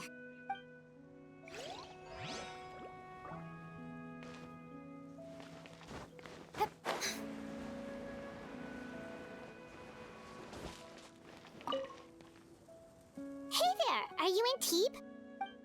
What do you want? We're here to ask about Rawat. Any idea where he might be? We were told you were pretty close with him. This is where patterns gonna come up, I'm sure. Close? Yep. Not sure that's the word I'd use. He wouldn't even let me use his patent. Huh? It's been a good few days since I last saw him. I don't know where he's at. Go ask someone else. Would the patent in question happen to be related to the new skincare product he developed? Yeah, kinda. Butterfly dew, or whatever he calls it. I heard he made a tidy sum off of that one. Okay, now we're getting somewhere. Keep going. Most of the other researchers here focus on mechanics, energy, stuff like that. I get why he wouldn't be interested in having anything to do with them, but I'm studying coatings. There's a huge overlap in our areas of research. Why would he refuse to work with me? I bought his product once and noticed it contains a unique substance that might have applications in coatings too. If it worked out, I could probably make as much as he's making. Don't get me wrong, I had no intention of plagiarizing his work. I was hoping to get official permission to use his findings in my own research. Followed the proper procedure. It was all above board. I would have had to pay him a license fee and everything. But despite that, he turned me down not once, not twice, but 3 times. It's like he's vehemently opposed to the idea of anyone else making the kind of money he does. Or maybe what he's doing is dangerous. Huh, so is Rawat antisocial, or is this guy just jealous? Well, it doesn't look like we're gonna get any info about Rawat's whereabouts from him. Let's go! Wait, 1 second. Mr. Antibes, next time you go shopping, you should buy some Buell fruits. Peel the skin, steep in water, then drink. It'll help calm your mood. Huh? Yeah. Thanks.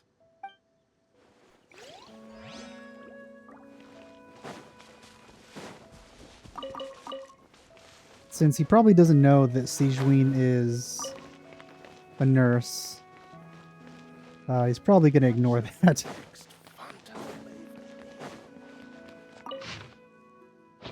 I thought you were loot.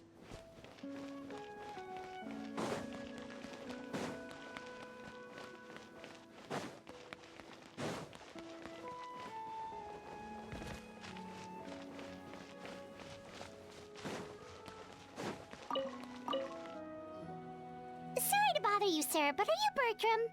Who's asking? Just some concerned citizens helping out the Marechaussee Phantom with an investigation. We'd like to ask you about Rawat's whereabouts, if that's okay. Not anymore, we're not. Turns out we don't see eye to eye. Oh yeah? What happened? The thing about us researchers is, most of us do what we do for some sort of higher purpose.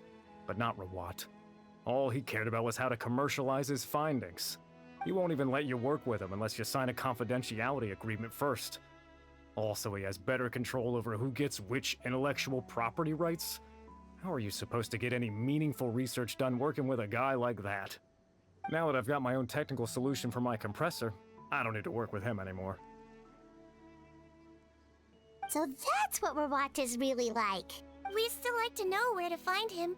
Is that something you can help us with? Wait, you're... Yeah, I know you. You're the head nurse at the Fortress of Meripede. Alright, then I'm happy to help you if I can. I respect the work you do. Medicine serves the highest purpose of all the sciences. Wow, turns out Sigewinne's got some real clout. Thing is, I have no real way of knowing where he might be.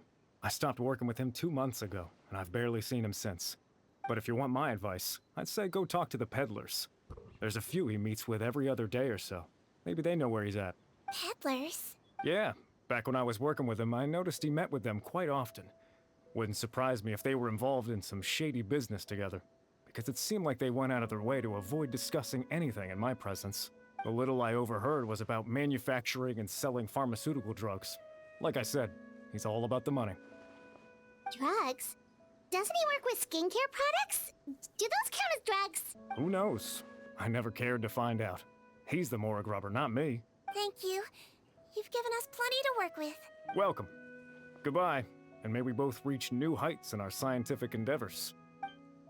Well, that's all 3 researchers. Let's head back to the meetup point.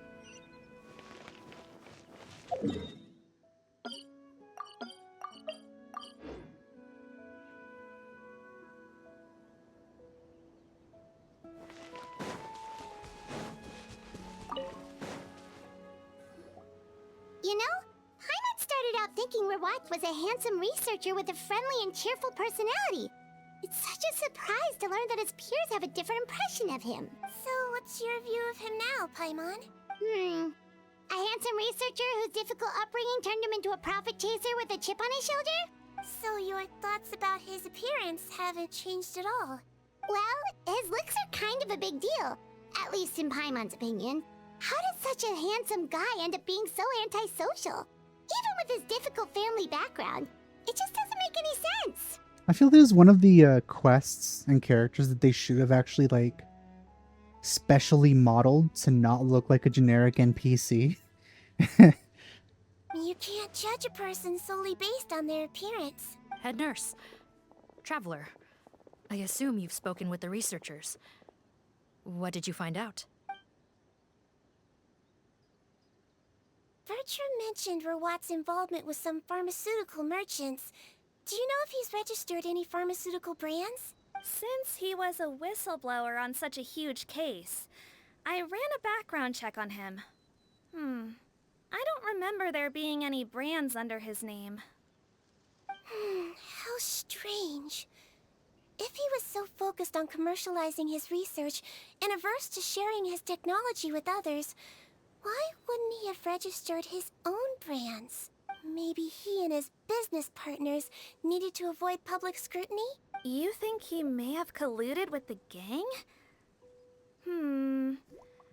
Well, the crime was manufacture and sale of drugs, and that would certainly be in his wheelhouse. We can't rule it out. Isn't that pretty unlikely, though? He was the one who blew the whistle on them! Most children who come to me with tooth decay have suffered pain for a long time already, but they'll still try to hide the fact that they eat too many sweets. Grown-ups and children aren't so different in that regard. If you say so. I saw him when he came to make his report, and I certainly didn't get the feeling that he was the type to collude with criminals. Perhaps it's more likely that they were coercing him. You mentioned that he comes from a poor family. So, it's possible that the criminals approached him, asking for academic support, luring him in with the promise of riches. By the time he discovered who they really were, he was in too deep. They had leverage on him, so he was forced to keep working for them. I've seen it happen many times before. That does make a lot of sense. It would definitely explain why he was so unwilling to cooperate with his fellow researchers. No wonder he's so unsociable. He must be on edge all the time with a gang of crooks breathing down his neck. In that case, the situation could be worse than we thought. If Erwat was working with the escaped inmates, they're sure to know more about his whereabouts than us. Oh, there's a good chance they'll get to him before we do. Based on the information we've gathered so far, he was last seen 2 days ago. If no one's seen him since, maybe we're too late. 2 days ago? So he went missing right after that product promotion. That was the same day he reported the criminals, too. Not a good sign. Don't worry, everyone. I believe we still have a chance. Since he disappeared right after blowing the whistle, it's likely that he's gone into hiding. Yeah, he must have been worried that they'd come for him. All the more reason to find him as soon as possible. The only lead we have at the moment is his mother's house, which you mentioned earlier. Seath, think you can find the place? Yep. When you register a brand, the Court of Fontaine requires you to provide a legal address. The one Rawat wrote down was in the outskirts of the city. That should be the place. Okay, then there's no time to lose. Let's move.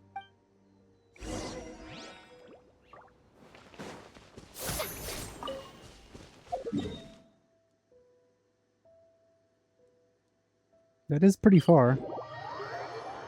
Is that where I think it is? The area with all the birds?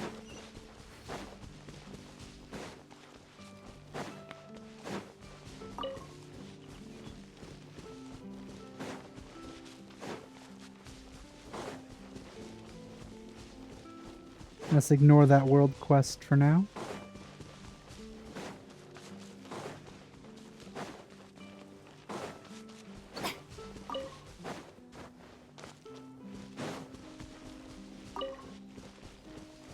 That's the area with the birds.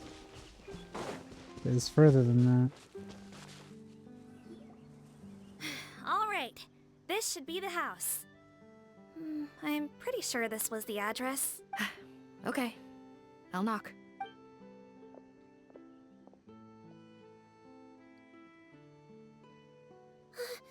Sounds like whoever's inside has restricted mobility. Oh, it seems serious. Oh, what's the fastest way to get this door open? Break the door down? No, I'll handle it. Let the expert deal with it. There'll be a mountain of paperwork if we damage a citizen's property.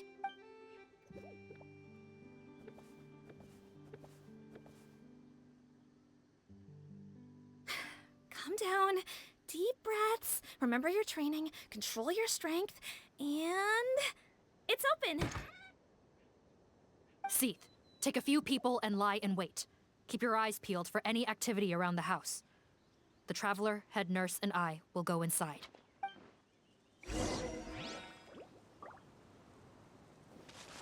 But first...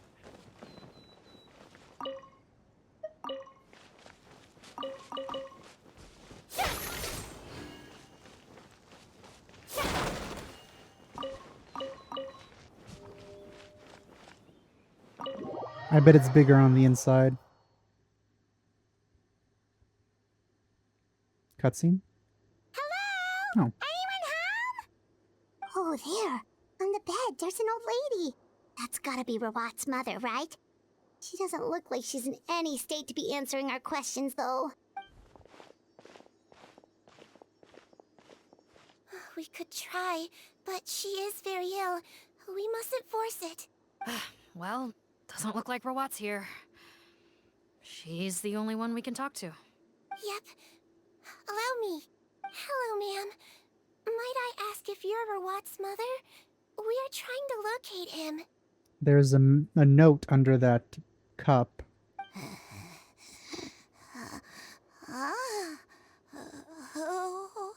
Hard of hearing, perhaps. Does anyone have a picture of Rawat? I have one here. I'd like to show you a photo, ma'am. Is this your son? Do you know where he is? Looks like this isn't gonna work after all. Well, looks like we're out of leads. If Rawat's not here, things are looking very bad for him. Is it possible he could have avoided returning here because he knew he'd be in danger? Maybe. But if so, where do we look next? Maybe we should take another look at the Institute. Yes, so. I suggest we all return there now. We found a good amount of useful information the first time, but perhaps there's something we missed. This is our last hope. Sorry, officer, but could I stay here for a while? This patient requires some care. Of course. Traveler, stay with the head nurse. You're technically here as her assistant after all. Also, I'd like some Marechaussee members to stay as well, and keep an eye on the area. Why's that? If Rawat knows how serious his mother's condition is, he will return. Got it. Okay. I'll tell the squad members in hiding to stay put and keep a lookout. Thanks for helping me out yet again, Traveler and Paimon. No problem. But when you say her condition is serious, do you mean... Yes. She's barely clinging on to life. Oh. Let me take care of a few things first. Could you pass me the towel over there? Yeah, of course.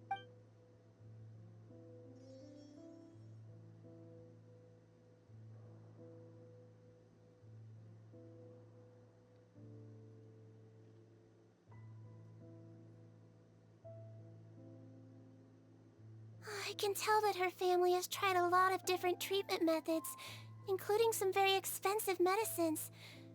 Unfortunately, her condition is so multifaceted that a recovery looks all but impossible. Sigewinne, I'm bets being a nurse must be pretty tough at times like this. Yes, it makes me a little sad. In Melizine's eyes, a human's birth, aging, sickness, and death are as much a part of natural law as sunrise and sunset. But human medicine can defy that law to some extent. In that sense, it is a science of miracles. That is why I became fascinated with it in the first place. But it was only after I truly became a doctor that I realized miracles don't always happen. Even the greatest doctors cannot cure all diseases. Sigewinne... Well, don't worry about me, Paimon. A doctor's duty is not to cure all diseases, but to treat whatever ailments they can. At the very least, I can lower her fever. That way she'll suffer less, and she might even be able to see her son. Yeah, all the more reason to find Rawat as soon as possible, even if we don't catch those crooks. Oh, her fever is getting worse. Could I get some hot water? Sure, we're on the case. Do we actually have to do it? I can check the table. Oh, not that table.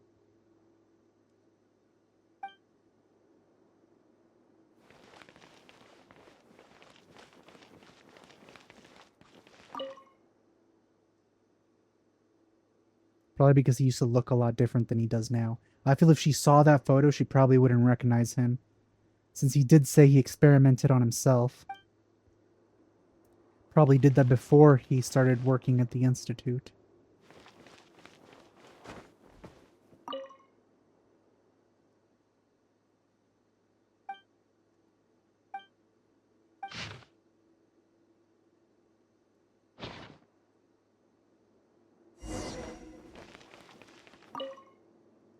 God damn. This game and its really annoying selection mechanic. Found the hot water? Sure did. And look what else we found. Judging by this journal, it seems like Rawat has a private lab. There's a good chance he could be there right now. We gotta go tell Officer Morgan right away. Oh, that's great news. But hold on just a moment. The wet towel is ready. I'm giving you another injection. Are you feeling better now?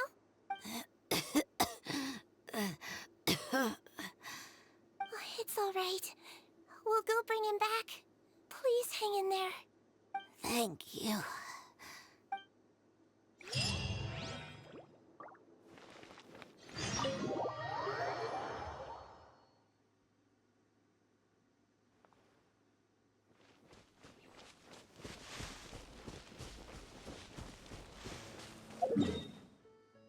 That's pretty far away for a secret base. You'd think it'd be close by so you could check on his mother easily. Oh, I haven't even activated this one.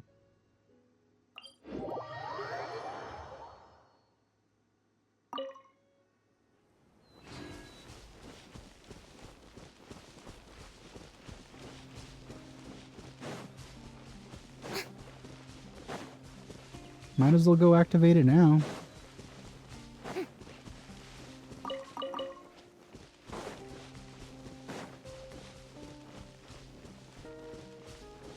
Hmm.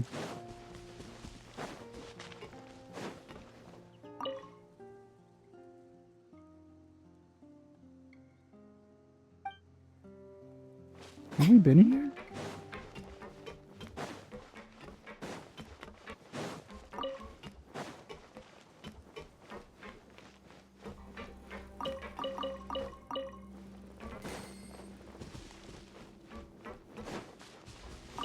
I think this goes down into a world quest.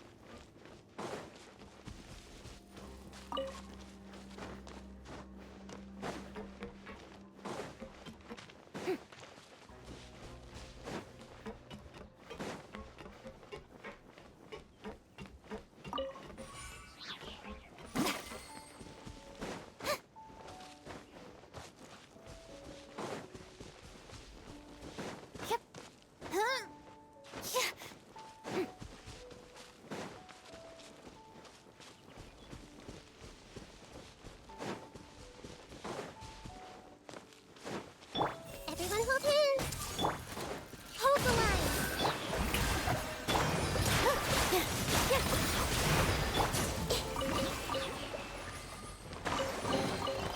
Curiosity deserves a reward. Hey!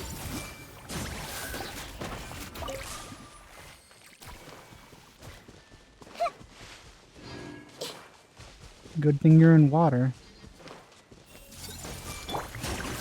Allow me! Yoo-hoo! Follow my strength! Hmm. There were mini bosses.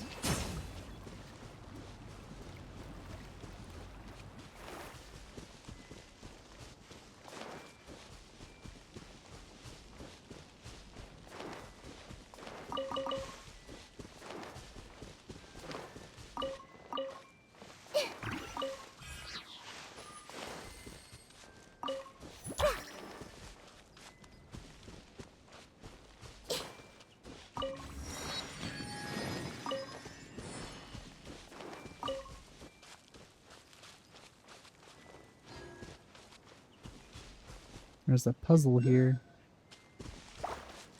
But, that's not what we're gonna do today. Maybe someday.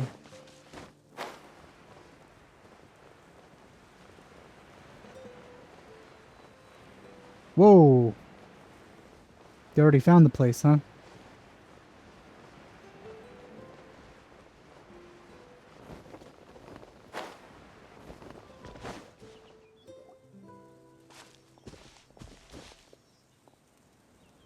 It's Officer Morgan! They're already here! We came as soon as we heard the news. I can't believe we were so careless. The most crucial information of all was hiding right there. In that room. And we missed it. Don't blame yourself. Right now, we need to focus on finding a way in. There's a mechanical door over here. Hopefully the instructions in Rawat's journal will help us open it.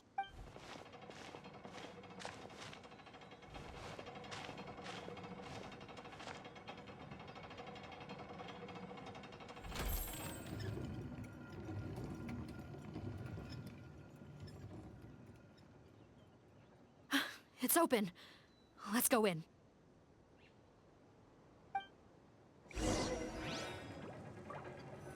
Bet it looks just like the Fortress of Maripede on the inside.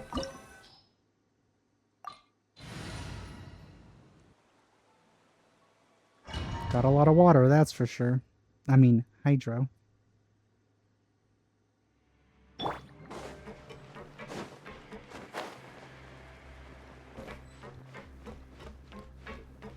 Where is the Door of Resurrection? You don't see them anymore.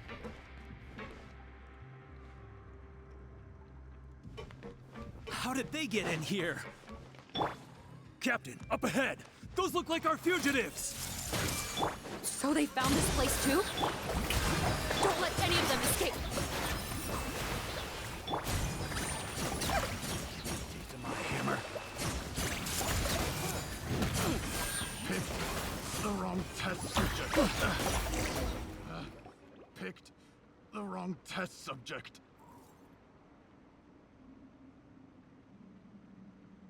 Captain, according to our list, many of the fugitives aren't accounted for. There may be others hiding deeper inside the facility.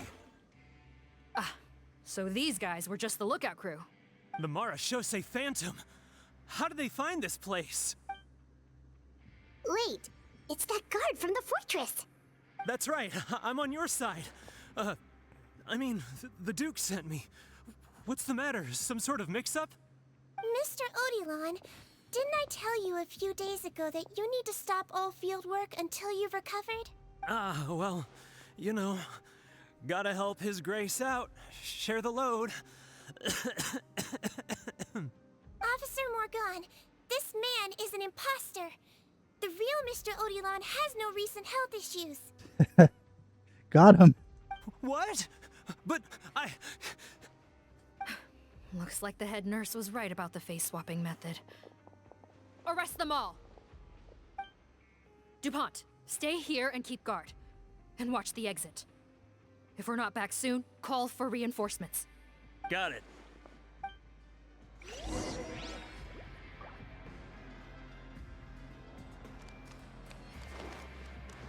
Treasure.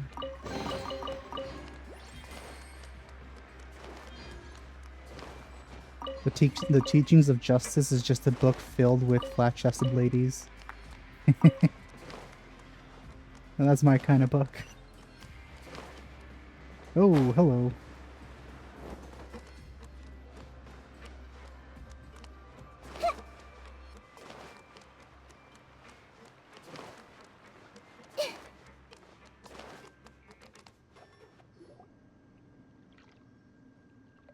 So many jars.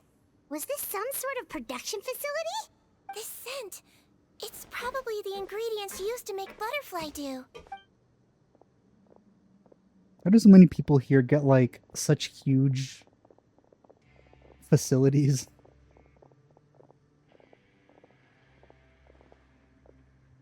How come they're all empty? Did it sell so well that he ran out of supplies? How strange. Why would Rawat choose to manufacture a popular product like that in such a difficult-to-reach location? Given our suspicion that he may have been coerced into the illegal drug trade, I would have thought that any production facility we find here would be used for illicit purposes. Perhaps butterfly dew is itself an illegal drug. Do you have any evidence for that claim? No, just a guess. We need to find Rawat as soon as possible. He has all the answers we need. Understood. Well, let's not linger here. Let's go. Come on.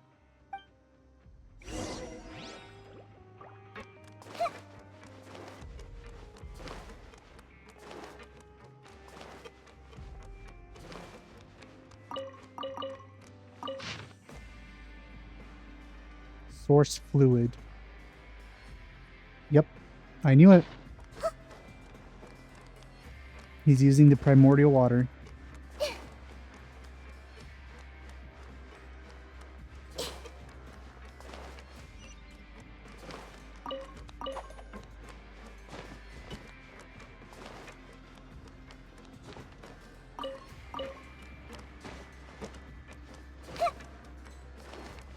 Where? Like we're gonna get this door open. Let's find another way around.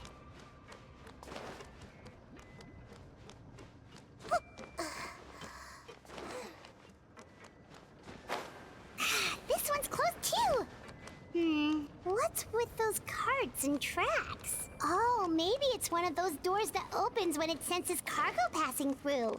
There's a loaded cart right over there. Let's bring it to the door and give it a try.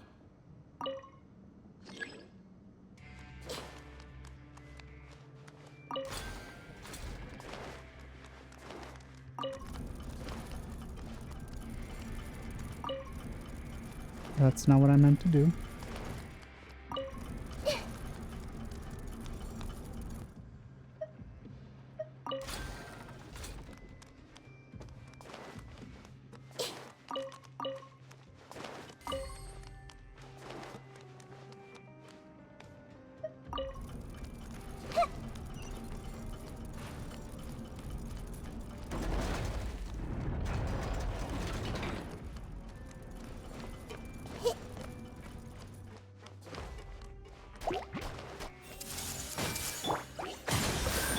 Yoo-hoo! With all my strength.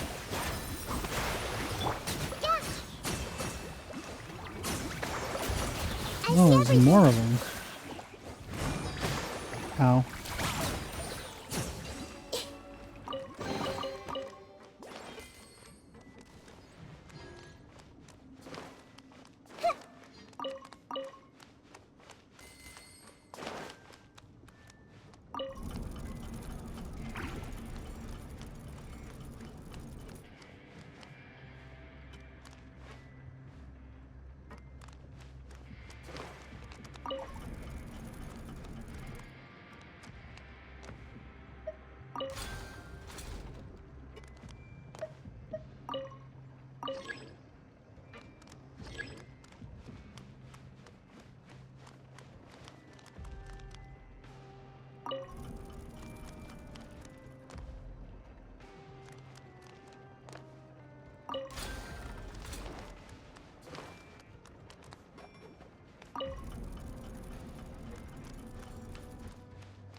I'm curious.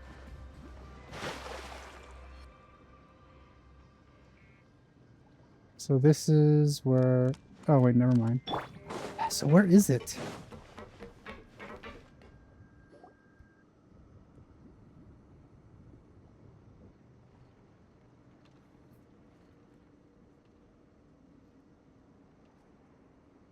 This room's much smaller than the others. Judging by the implements on the table, this looks like a potion-making lab. Head nurse! Over here!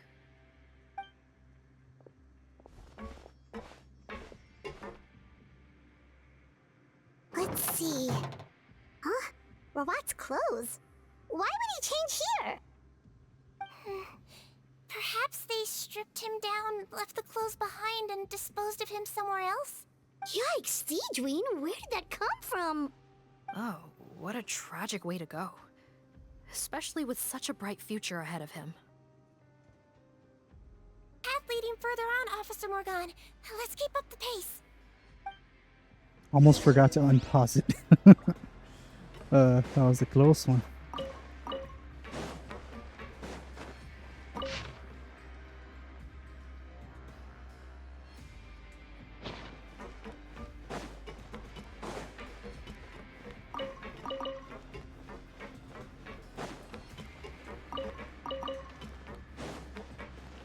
This is a really cool looking area though, I will say.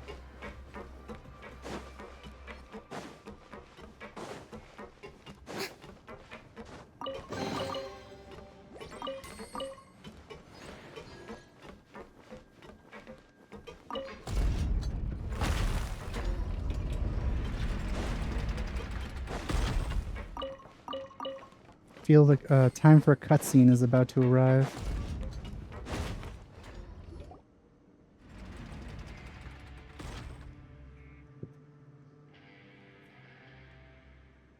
Whoa. There's a whole bunch of people in there.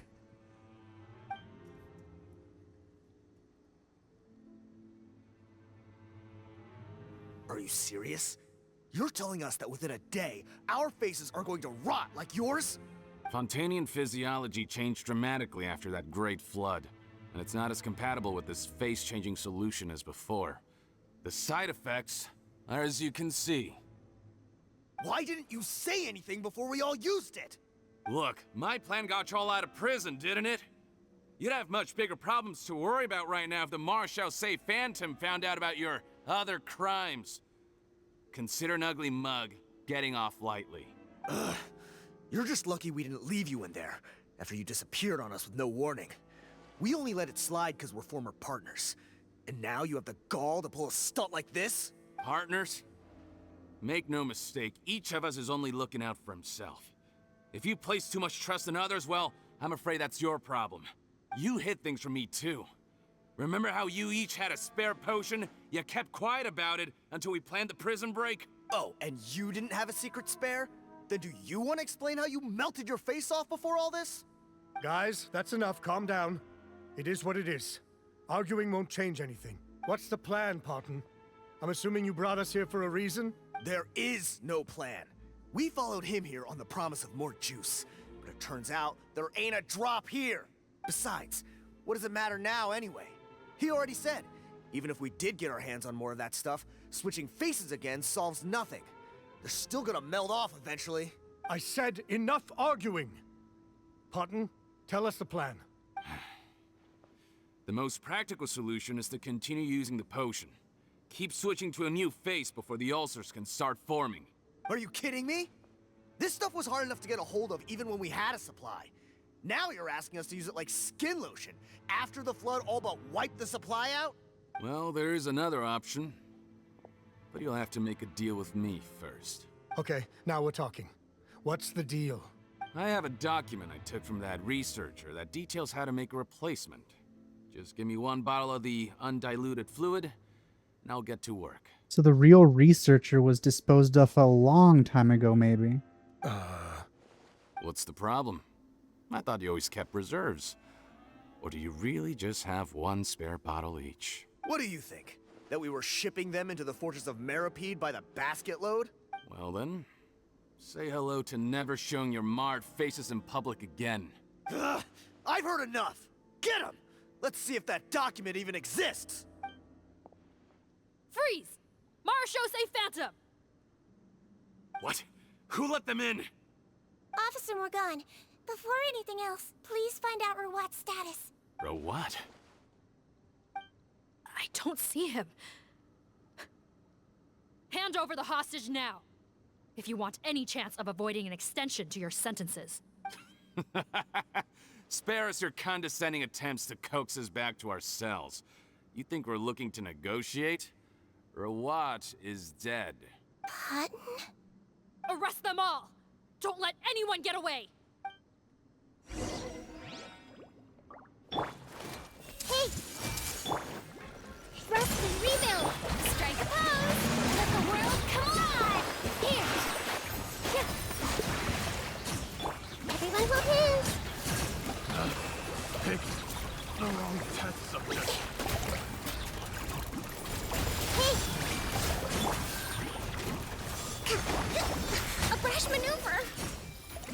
Yep, hitting us in the face is a Huh, pretty brash gotta maneuver. say, I never expected to see the head nurse in combat. Some patients respond better to a more aggressive treatment plan. Did we get everyone? Captain, we finished the head count. Potten's missing. Over there! The door's closing! How did he get away? One group trying to arrest me, another trying to hunt me down. Good. I gotta kill two birds with one stone. How did he get up there? There must be a secret passage somewhere. Find it! Don't waste your energy. I already sealed it off. How naive. We have more people outside. If we're not back out by the agreed time, they'll come to our rescue. Well then, you'd better hope they get here in time. There's some kind of gas leaking from the pipes. Be careful, it's poisonous. How does she know that? This is our distribution center, where we store the product derived from our source solution. We had to use special fire prevention methods to prevent contamination. The pipe network here was designed to emit a gas for firefighting. One little modification later, and it makes an efficient death trap. Why would you do this? Your partners are here too. Oh, please. If they can't supply what I need, they're of no further use to me. Besides, I can't have them exposing my potential whereabouts. He's a maniac! Come on, we gotta find a way to open that door! Go ahead, struggle in vain. Once the last of you croaks, no one will ever find me again. So long! Are you sure you're ready to leave, Potten? You haven't changed your dressing today. You can't cure my face, just give up. And what if I could? Nice try. You're just trying to stall me. Don't you worry about me. I'll find a way to cure my face once I get out of here. Oh, I doubt it. After all, Fontanians can no longer dissolve in primordial seawater.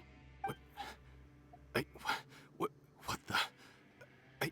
How did you... I figured that out a long time ago. The key component of the face-changing potion is the fluid left behind by dissolved Fontanians.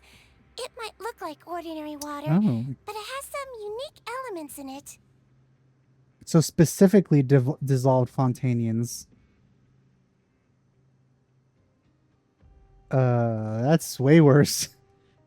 Before the flood, all Fontanians were Oceanids, physiologically speaking. Oceanids. A potion made from that fluid could dissolve and reconstruct the face of a Fontanian in much the same way as hydroidolins change form. Theoretically, it could give someone any appearance they wished. But since the flood, Fontanians have become true humans. They can no longer provide the source material for this potion, nor reap its benefits. Are you saying this potion is made from Fontanians dissolved with primordial seawater? Then their crimes are far worse than I thought. Yep, it's basically corpse juice. How could you know all of this? No, wait. Of course! Well, well. So that's why you have a human appearance. It also means that I have a formula you're unaware of. The air's getting thicker. It's getting hard to breathe.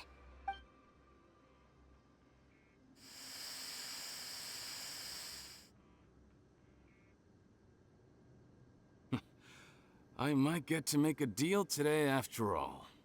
Alright, keep talking. How do you intend to give me the formula?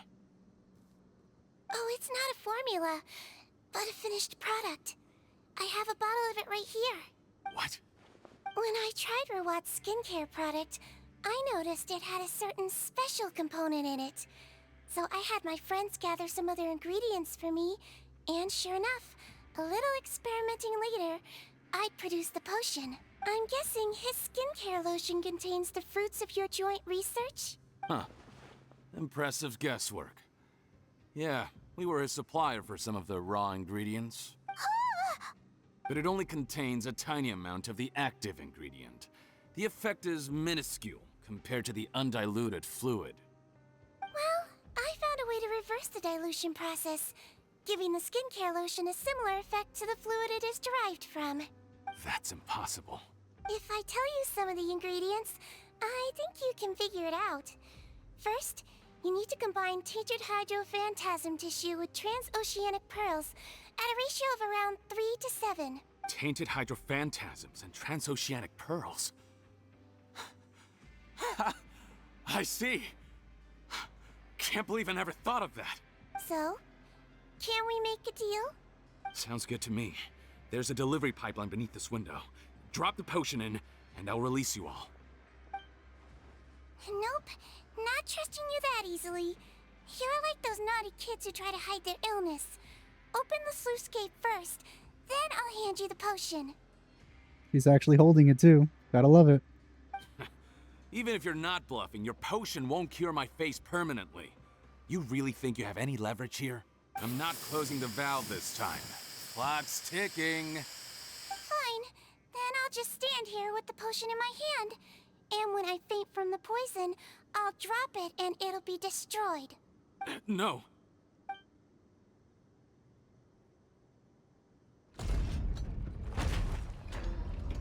It's open! Disable that sluice gate! Jam it! Don't let it close again! That's more like it. In that case, a promise is a promise. Head nurse, there's too much poison gas in here. We have to leave, now!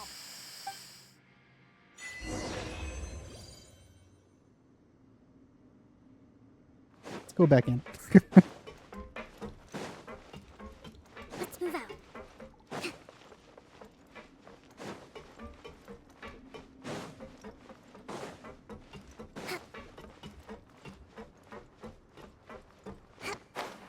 Just in case.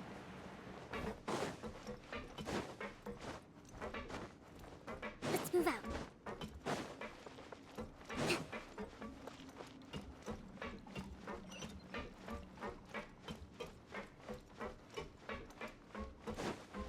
So far, no animation. I wonder what it's going to be.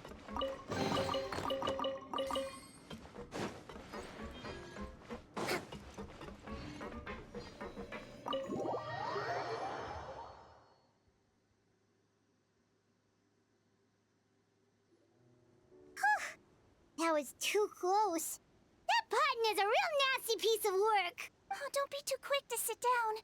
Moving around a little will help relieve the soreness. Same goes for you, Traveler. Oh, but Paimon, you should be fine, right? Flying fast is pretty tiring too, actually. Anyway, that's not important right now. Paimon's still shocked to learn that there's a whole criminal operation going on behind that skincare lotion. Shame I ended up giving the improved version to Potten after finally making it for you. I'll make you some more, I promise. Yeah, I don't want it. No, please don't. Paimon doesn't want to use that stuff anymore. Still, it was a pretty good job that Paimon wanted to buy some in the first place, huh? It ended up saving everyone's lives. That's gotta count for something. Yeah, Paimon was just kidding. Head nurse, I've done a final head count of our team and the criminals.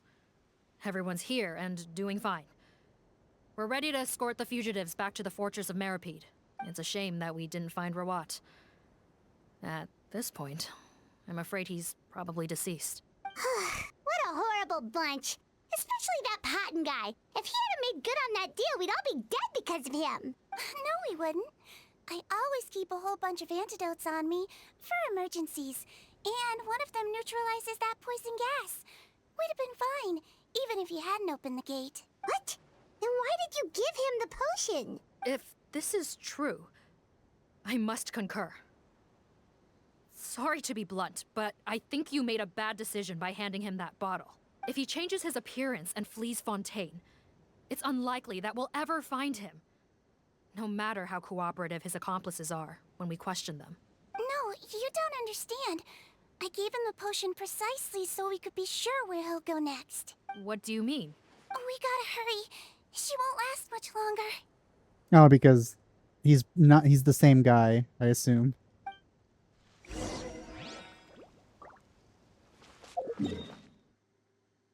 They weren't partners, they were the same person.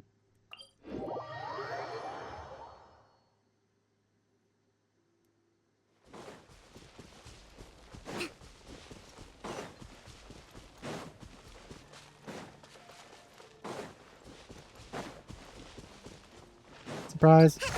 Oh, I missed.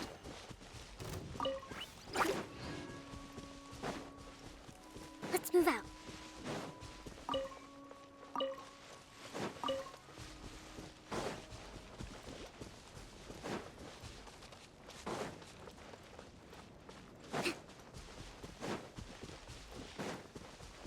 Let's move out.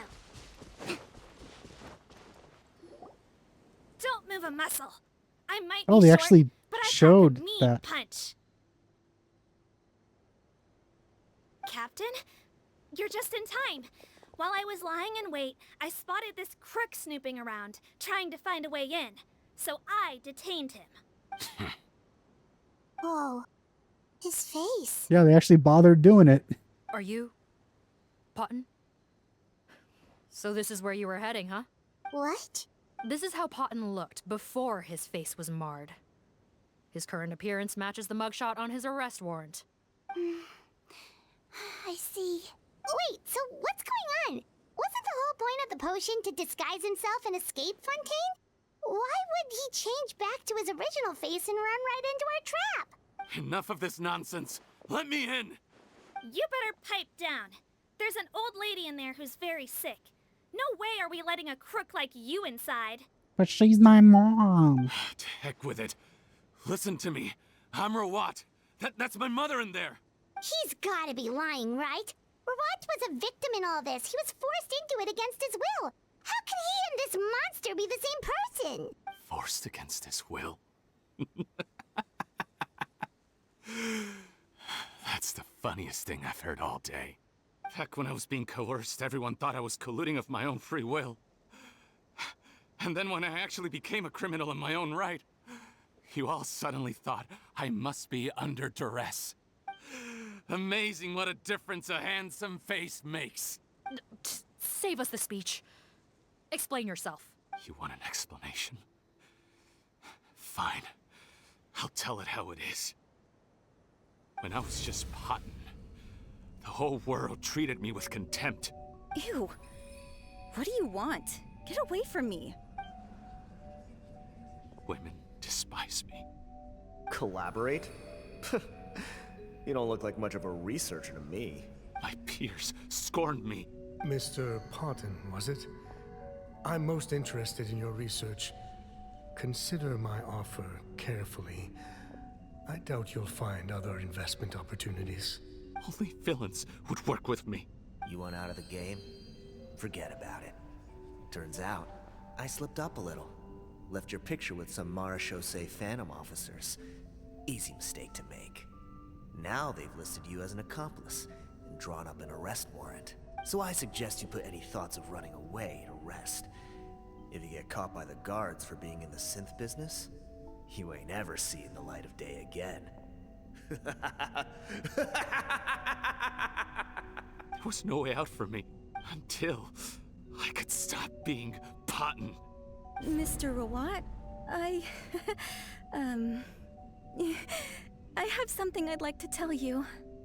Yeah, so because she was horrible to him before, he knew, what she acts like when the subject isn't handsome, so of course he would get angry. I became popular with women. This new potion you developed is fascinating. Genius, in fact. Would you consider working with me? I'd be happy to sign a licensing agreement. My peers looked up to me. I'm very interested in your research, sir. You must no doubt have offers from countless investors. So far be it for me to ask for a full collaboration, per se. I merely wanted to express my interest. No pressure at all, naturally. And the villains even began to fear me. Becoming Rawat showed me what a superficial world we live in, but I did not hold a grudge. After all, this superficiality could be made to work in my favor, or so I thought. But alas, the world seemed bent on finding a reason to make me despise it. Mother, I'm back. How are you doing? Who are you? I bought the best medicine Mora could buy, but nothing would cure her illness. In the end, I hoped she'd at least be able to see her son one last time before she passed, but when everyone else rejected me, the only person who cared about me was my mother. Then, When I became a rising star in the Fontaine Research Institute, I was unrecognizable to her. I have to let her see me again. Even if it means donning my own wretched, ugly face. Well, is that enough explaining for you? Now do you understand? They actually Let positioned me him inside already! in the perfect like area for that animation to almost touch him. Have you ever considered if you'll even be able to look your mother in the eyes after what you've done? You found a way to completely change your identity. You could easily have escaped from them. But no, you chose to keep working with them. Why would I want to give up on such a lucrative business? The profits were dozens of times that of the synth business, and it was all above board. So you kept being a villain just for the money? Villain? By what standard? Is doing evil deeds really what makes someone a villain in your eyes? Or does it all come down to the way they look? None of you saw a villain when I was wearing my other face, did you? No, I did immediately. You have no right to judge me! You're all just fake people living in a hypocritical world! I regret nothing! My mother would understand! You're a villain to the core, but especially that tongue. Honestly, I don't see a villain when I look at your current face either. Don't humor me. You don't seem surprised by my confession in the least. How long have you known the truth? I didn't know anything for sure until you chose to take that potion bottle and spare our lives. But if you're asking when I started suspecting you, it was the first time you came to see me at the infirmary. I had to confirm my suspicions. That's why I chose to join this investigation. Are you kidding me? A young, promising researcher and a wretched criminal? What on earth gave you the idea that they could be one and the same person? Well, there were no visual clues. This potion's face-changing effects are very powerful. Even as a Melazine, I couldn't see through the disguise. But I believe I understand humanity a little better than most of my kind. Humans have certain fundamental qualities that do not change with their appearance. Fundamental qualities, huh? So you think you're the one who's seen through me, do you? Most people probably don't know this, but I think I can guess what your deal is. Melazine constitutions are very close to that of water, so it stands to reason that the potion should work on them too. You use it yourself, didn't you? That's why you have a human appearance. Sigewinne? Yes, you're right. I'll bet it was back in the days when Melazines were discriminated against because of their appearance. It was either carry on living in the gutters as part of an alien race cast out by humanity, or become the head nurse of the Fortress of Meripede, revered by all. Not a hard choice to make. It's a no-brainer. So you see, you and I were the same. And I'm the one who saw through you! That's not important right now. You came here to see your mother, didn't you? Well, I can grant you your wish. Huh? Head nurse, I'm not sure that's a good idea in his current state. Don't worry. Back in the warehouse when I traded the potion for our lives, I was doing it to test him. He was willing to risk sacrificing his only chance of escaping capture by opening the gate in exchange for the potion. Also, he could see his mother again. If nothing else, his concern for his mother is genuine. I see. So before you arrest him, please allow him to see his mother one last time. The Traveler and I will accompany him. You have nothing to worry about. All right. I understand. So this is the cutscene. Him seeing his mom.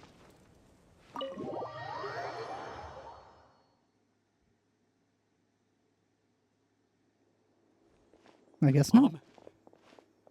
It's me, Potton. Your son. You recognize me now, don't you? Mom, what's wrong? I'm sorry, but I have some bad news. I examined your mother last time we were here, and it appears that due to her prolonged fever, she's lost her eyesight. What? Your appearance no longer has any bearing on her ability to recognize you. But there are always other ways to remind our loved ones who we are, wouldn't you say? No No, it can't be. Please, Mom, open your eyes. It's me, your son, Potton. If you really can't see my face, then here, take my hand. Tell me you feel your son's hand.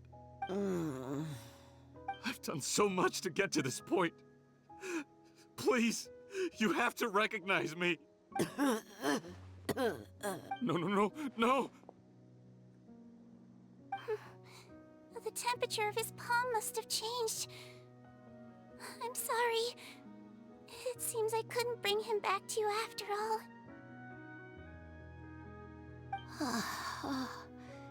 It's you. Thank you. Of course.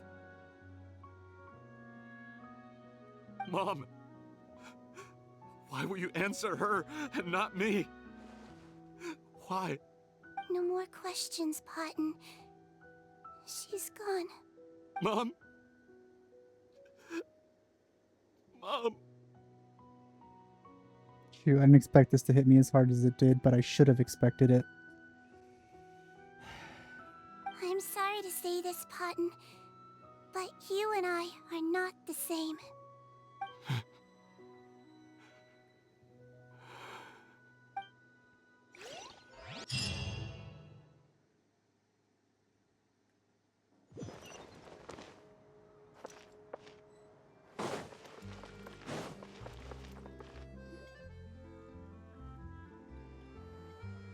The wait is over, everyone!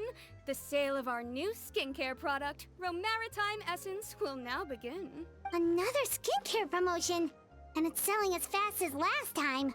Wonder what people would think if they knew what was in the last batch. Oh, Sigewinne's here too! Hey, Sigewinne! Oh, Traveler Paimon, hello! I hope you two got a good rest yesterday after all your hard work. Of course! Nurse's orders, right? Anyway, are you here to take notes for your next article? Actually, I'm mostly here to help Officer Morgan wrap up yesterday's case. Ah, that reminds Paimon. That stuff sold like crazy, didn't it? Nope, there's nothing to worry about. Unless modified, Butterfly Dew is an excellent skincare product that's completely safe to use. Besides, officers have already retrieved all Butterfly Dew purchased on the market. Now it's just a matter of disposal. After consulting Monsieur Nervulette, I came up with a way to neutralize any harmful effects. So it'll evaporate naturally, without polluting water or soil. Wow, it's Sigewinne to the rescue again! Thank you for serving as our consultant, head nurse. All the butterfly dew we recovered has been disposed of, according to your instructions. Great! Good job, everyone! Also, you mentioned you wanted a copy of Rawat's interrogation records. Well, technically, Potton's records. Anyway, I have them with me. Here. After he saw his mother for the last time, it was like all his mental defenses came crashing down. He put up no resistance during the interrogation, and answered all our questions. We learned a lot. Apparently, the formula was something he discovered by chance, while helping the criminal gang produce synth. Later, he came up with the idea to dilute it, and use the resulting substance as a skincare product. Their supplier was Vache. But you could also argue that they were the ones doing him a favor. His operation helped Vache's gang dispose of an enormous amount of evidence. It made for a seamless collaboration. One man's trash was another man's treasure, and there were no loose ends. It's no wonder we never noticed what Potton's gang was up to. Vache again, huh? Is there still no end to the harm he caused? Make no mistake. The crimes of Vache and his accomplices will come to an end. It's only a matter of time. Since the flood cut off their supply of primordial seawater, they've been forced to resort to riskier methods, like using their private reserve to attack people on the street. Naturally, those attempts all ended in failure. After receiving numerous reports, we were able to zero in on the gang and eventually round them up. Hopefully none of those people standing there can hear what you're saying. That sounds more You're like right next to them. Based on what he told us in his confession, We pretty much had him backed into a corner, even though he made a point of distancing himself from the gang while disguised as Rawat. He tried to throw us off his tail by reporting his accomplices, giving him enough time to transform back into Potton and see his mother one last time. But there was one thing he hadn't anticipated. Even though Potton had been missing for a long time, we were very much still on the lookout for him. So the moment he appeared in public after changing back to his original appearance, we caught him. So he tried this once before, huh? Guess he really did want his mother to see him again. But in the end...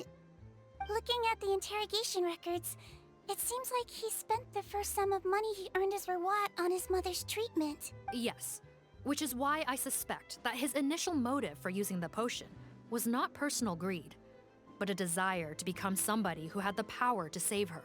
Even so, he went too far. In the end, he got what he deserved. I understand. Thank you for bringing me these records. Why did you want them anyway? Potton was one of my patients, so I need to put together a medical file for him. My teacher always stressed that a person's life experiences are just as important to their file as their medical history. Why are you still treating him like your patient? Isn't he kind of beyond redemption now? That may be true, but a patient is a patient, regardless of the choices that bring them to my care. One last thing, head nurse. Please keep everything you know about this potion a secret. It would be for the best if most of Fontaine knows nothing of its existence. I know my fellow officers and I will be able to sleep easier if that's the case. Of course. Not to worry. Thank you for understanding. I'll take my leave then. So, Sigewinne, did you really use that potion yourself? Why do you sound so surprised, Paimon? I told you all about it. It was quite a while ago now. You mean that story about the witch and the potion? So it was really, actually, genuinely a true story? I don't know why you would doubt her. Yes, it really actually genuinely was. I guess the witch was her teacher. But... I know. There are some secrets I can't tell anyone about. Except for the people But standing right behind you. Everything we've been through together, I know I can trust you with them. Before I tell you though, could you follow me somewhere? I want to pay my respects to an old friend. Of course!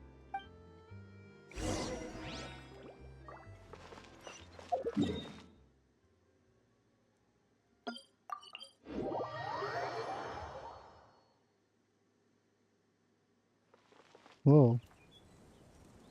I haven't gone in there at all. I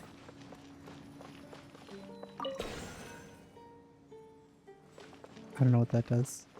Breathtaking. This game truly is breathtaking, Kokomi. Look at that.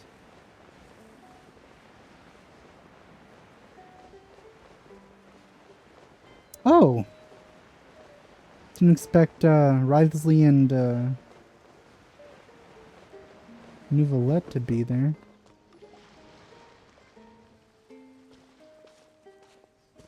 Huh. Neuvillette and Wriothesley, they're here too! Good to see you, Traveler. Paimon. I trust all has been going well for you?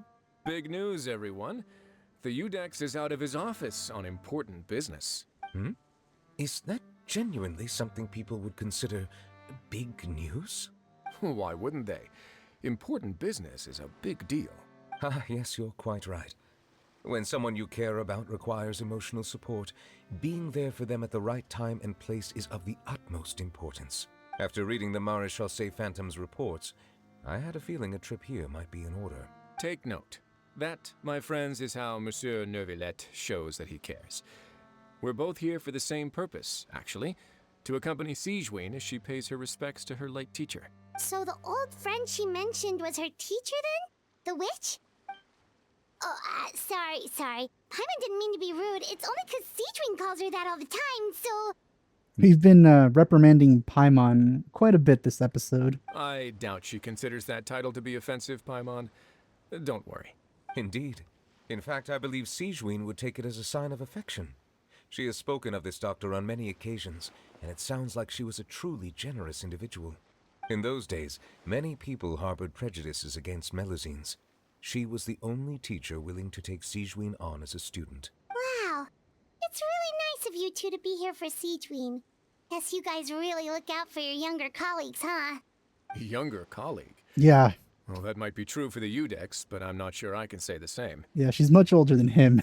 Sigewinne served a sentence in the fortress of Meripede hundreds of years ago, and after she did her time, she decided to stick around. She's been an integral part of our administration ever since. What could she have done to end up in the fortress of Meripede? Like I said, she's scary. Strictly speaking, the head nurse has been around longer than most people in the fortress, myself included. Pretty sure that makes me the younger colleague. She served a sentence? Yeah. Yes. Long before I became Udex, there was an ancient law in Fontaine that prohibited any Oh, attempt to okay. transform another species into a human. Initially, I and most researchers believed this law to have been imposed due to ethical concerns. But now, it seems more likely that the law was nothing more than an insurance policy, a way for Egeria to ensure that her people would remain insulated from the truth, thus enabling them to lead more straightforward, happier lives. Ignorance is bliss, as they say. Sigewinne had her reasons for choosing to obtain a human form, but the act was nonetheless in clear violation of the law. That still doesn't explain why the little girl's parents trusted what looks like a little girl to treat her child. Could you tell us a little bit more about what happened back then? Certainly. Sigewinne does not object to her close friends learning about her history. In fact, I first learned of it myself because she confessed the truth to me of her own volition. So now we get a cutscene. Even with their daughter Still so no. ill, they kicked you out? Stubborn as always. And prejudice isn't a disease I can cure either. Shame that I don't have the energy to get over there. You're laughable, you old witch. You want to save everyone in Fontaine, but you can't even save the patient before you. Master, what are you? I discovered a strange disease, one I suspect that every Fontainian suffers from. But without witnesses or proof, no one will believe me. I had no choice but to experiment on myself to find a cure, but I hit a wall. And as you can see, it took a wretched toll on me. Then I'll find a cure for you, and then you can go cure her. There's no need. I am beyond saving now. There's nothing you can do. But, Master... As I said before, a doctor's duty is to treat whatever ailments they can. I know, but they don't trust me at all. That girl. She's your first ever patient, isn't she? Tell me, what cost are you willing to bear to see her cured? I'll do whatever it takes. Even if it means breaking the law and being punished for it? As long as I don't hurt anyone. Yes. Spoken like a true student of mine. Then I shall make one more final gamble. And see my experiment through to its end. Leave me for now, and come back in 2 hours. If I am able to work this miracle, then I will have found a way to save all Fontainians, and I shall be able to help you treat that girl. If not, then it means there is one more disease in this world that I cannot treat. In that case, do not come looking for me. I will leave you a parting gift. An accidental discovery happened upon through my study of this strange disease. It has little use, but it will at least help you cure this one patient you can reach.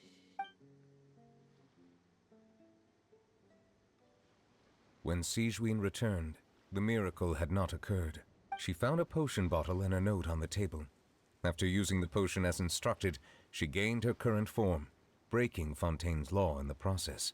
And after I had confirmed the veracity of the events, I gave my verdict. So that's what happened. Oh, does she dissolve herself?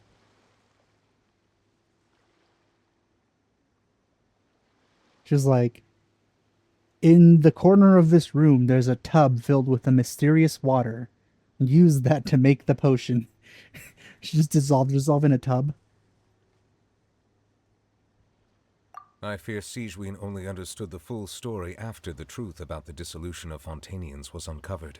When I reflected on all this with that knowledge in hand, I felt a deep sense of regret. As I use the law to uphold justice, there are times when I cannot help but acknowledge its ruthlessness. After the final details of the events surrounding Sigewinne's transformation came to light, I checked several sources and, thankfully, the legal code does not require Sigewinne to shoulder any additional punishment. Wonder how she feels about all this. Since she invited you here, I imagine she intends to speak of these matters with you, no? Oh. Great, thanks. Hold the line!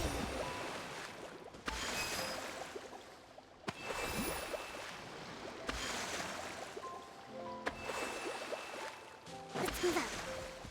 What are these?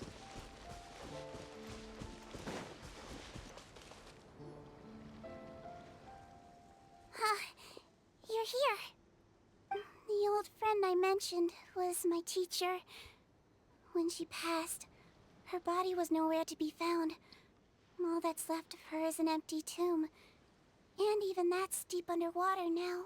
Sigewinne, the witch who gave you the magic potion, she was your teacher, wasn't she? Sounds like Monsieur Neuvillette filled you in. After learning the truth, it must have been hard to process, huh? Well, to be honest, after I realized what really happened that night, my first thought was that it kind of made sense. It seemed exactly like the sort of thing she would do. But she was planning to sacrifice herself and never told you. That's just who she was. If lying is what it took to get a kid to take their medicine, then that's what she'd do. Alright, but why did you turn yourself in? I broke the law, simple as that. My teacher made her choice, and I made mine. True. It's just the way Patton framed it when he was asking you all those questions, it made Paimon really mad. You're not like him at all, and everything Neuvillette said confirms that. And yet, you were still convicted and thrown in prison. It just feels so unfair. Unfair? I happen to think just the opposite. If I hadn't served that time, I'm not sure I would have been able to stay strong when he was questioning me. What makes you say that? I knew you'd be curious. Let me tell you a story. Animation time?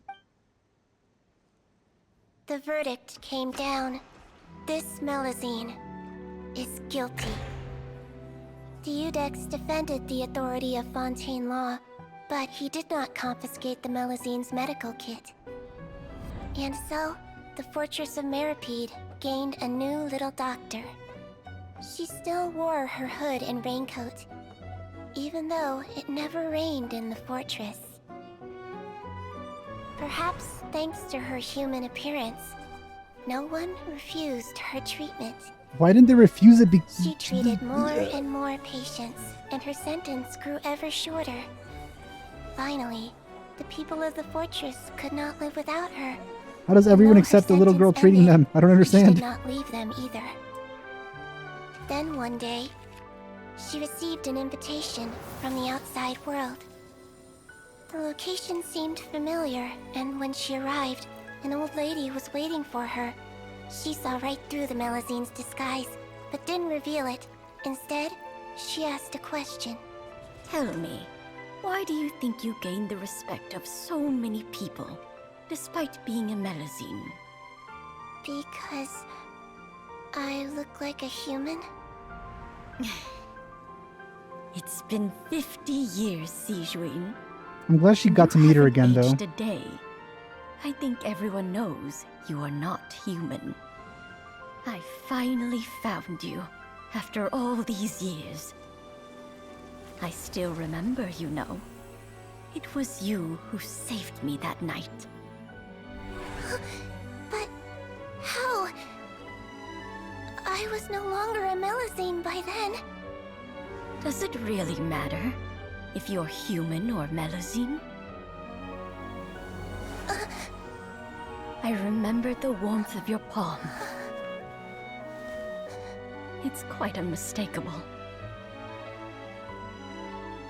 And you know what? It hasn't changed one bit. You don't have to hide anymore, Sigewinne. These days, Actually made me tear everyone up. wants to make friends with Melusines. And I think that it's all because of you. I don't even know why.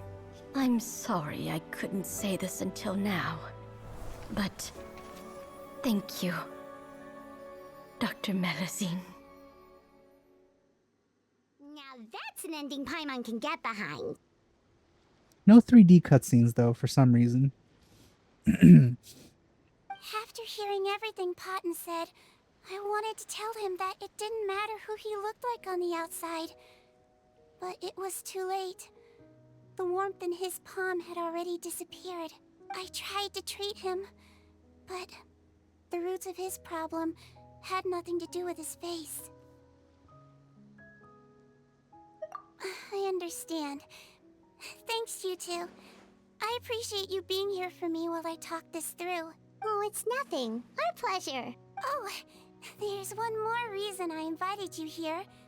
It's about time I finally give you what I promised. In order to restore the appearances of the face-swapping victims, the Marechaussee Phantom gave me special permission to make a few bottles of that potion. And I made one extra just for you two. We don't need it though. Shouldn't we destroy it?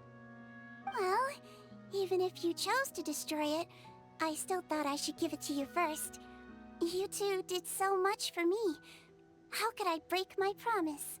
Well, fair enough, but anyway, Paimon's definitely not interested in this stuff anymore. Still, if this is the very last bottle in all of Teyvat, getting rid of it would feel like kind of a waste. Maybe we can give it a special meaning somehow.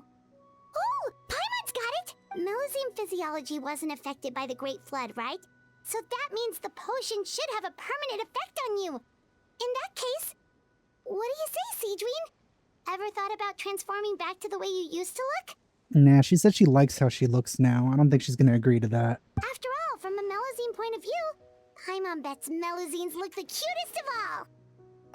Paimon, after everything, do you really think it matters whether I'm Melusine or a human?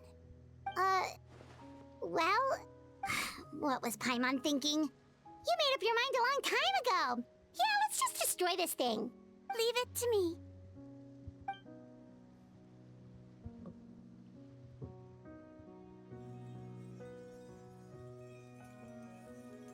Just evaporates. Human remains dust. Don't breathe this. Very few people will understand that reference. I'd like to stay here with my teacher for a little longer.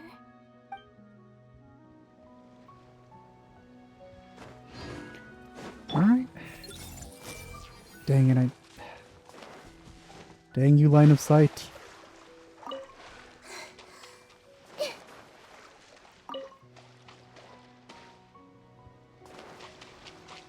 Are they still here? No, they left. Alright, well that's it then. That was an alright quest, to be honest.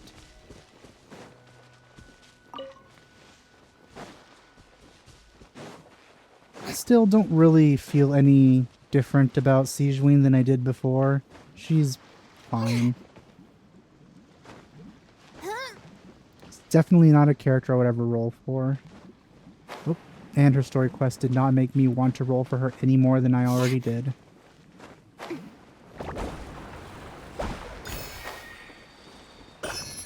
But man, I need to explore this area more.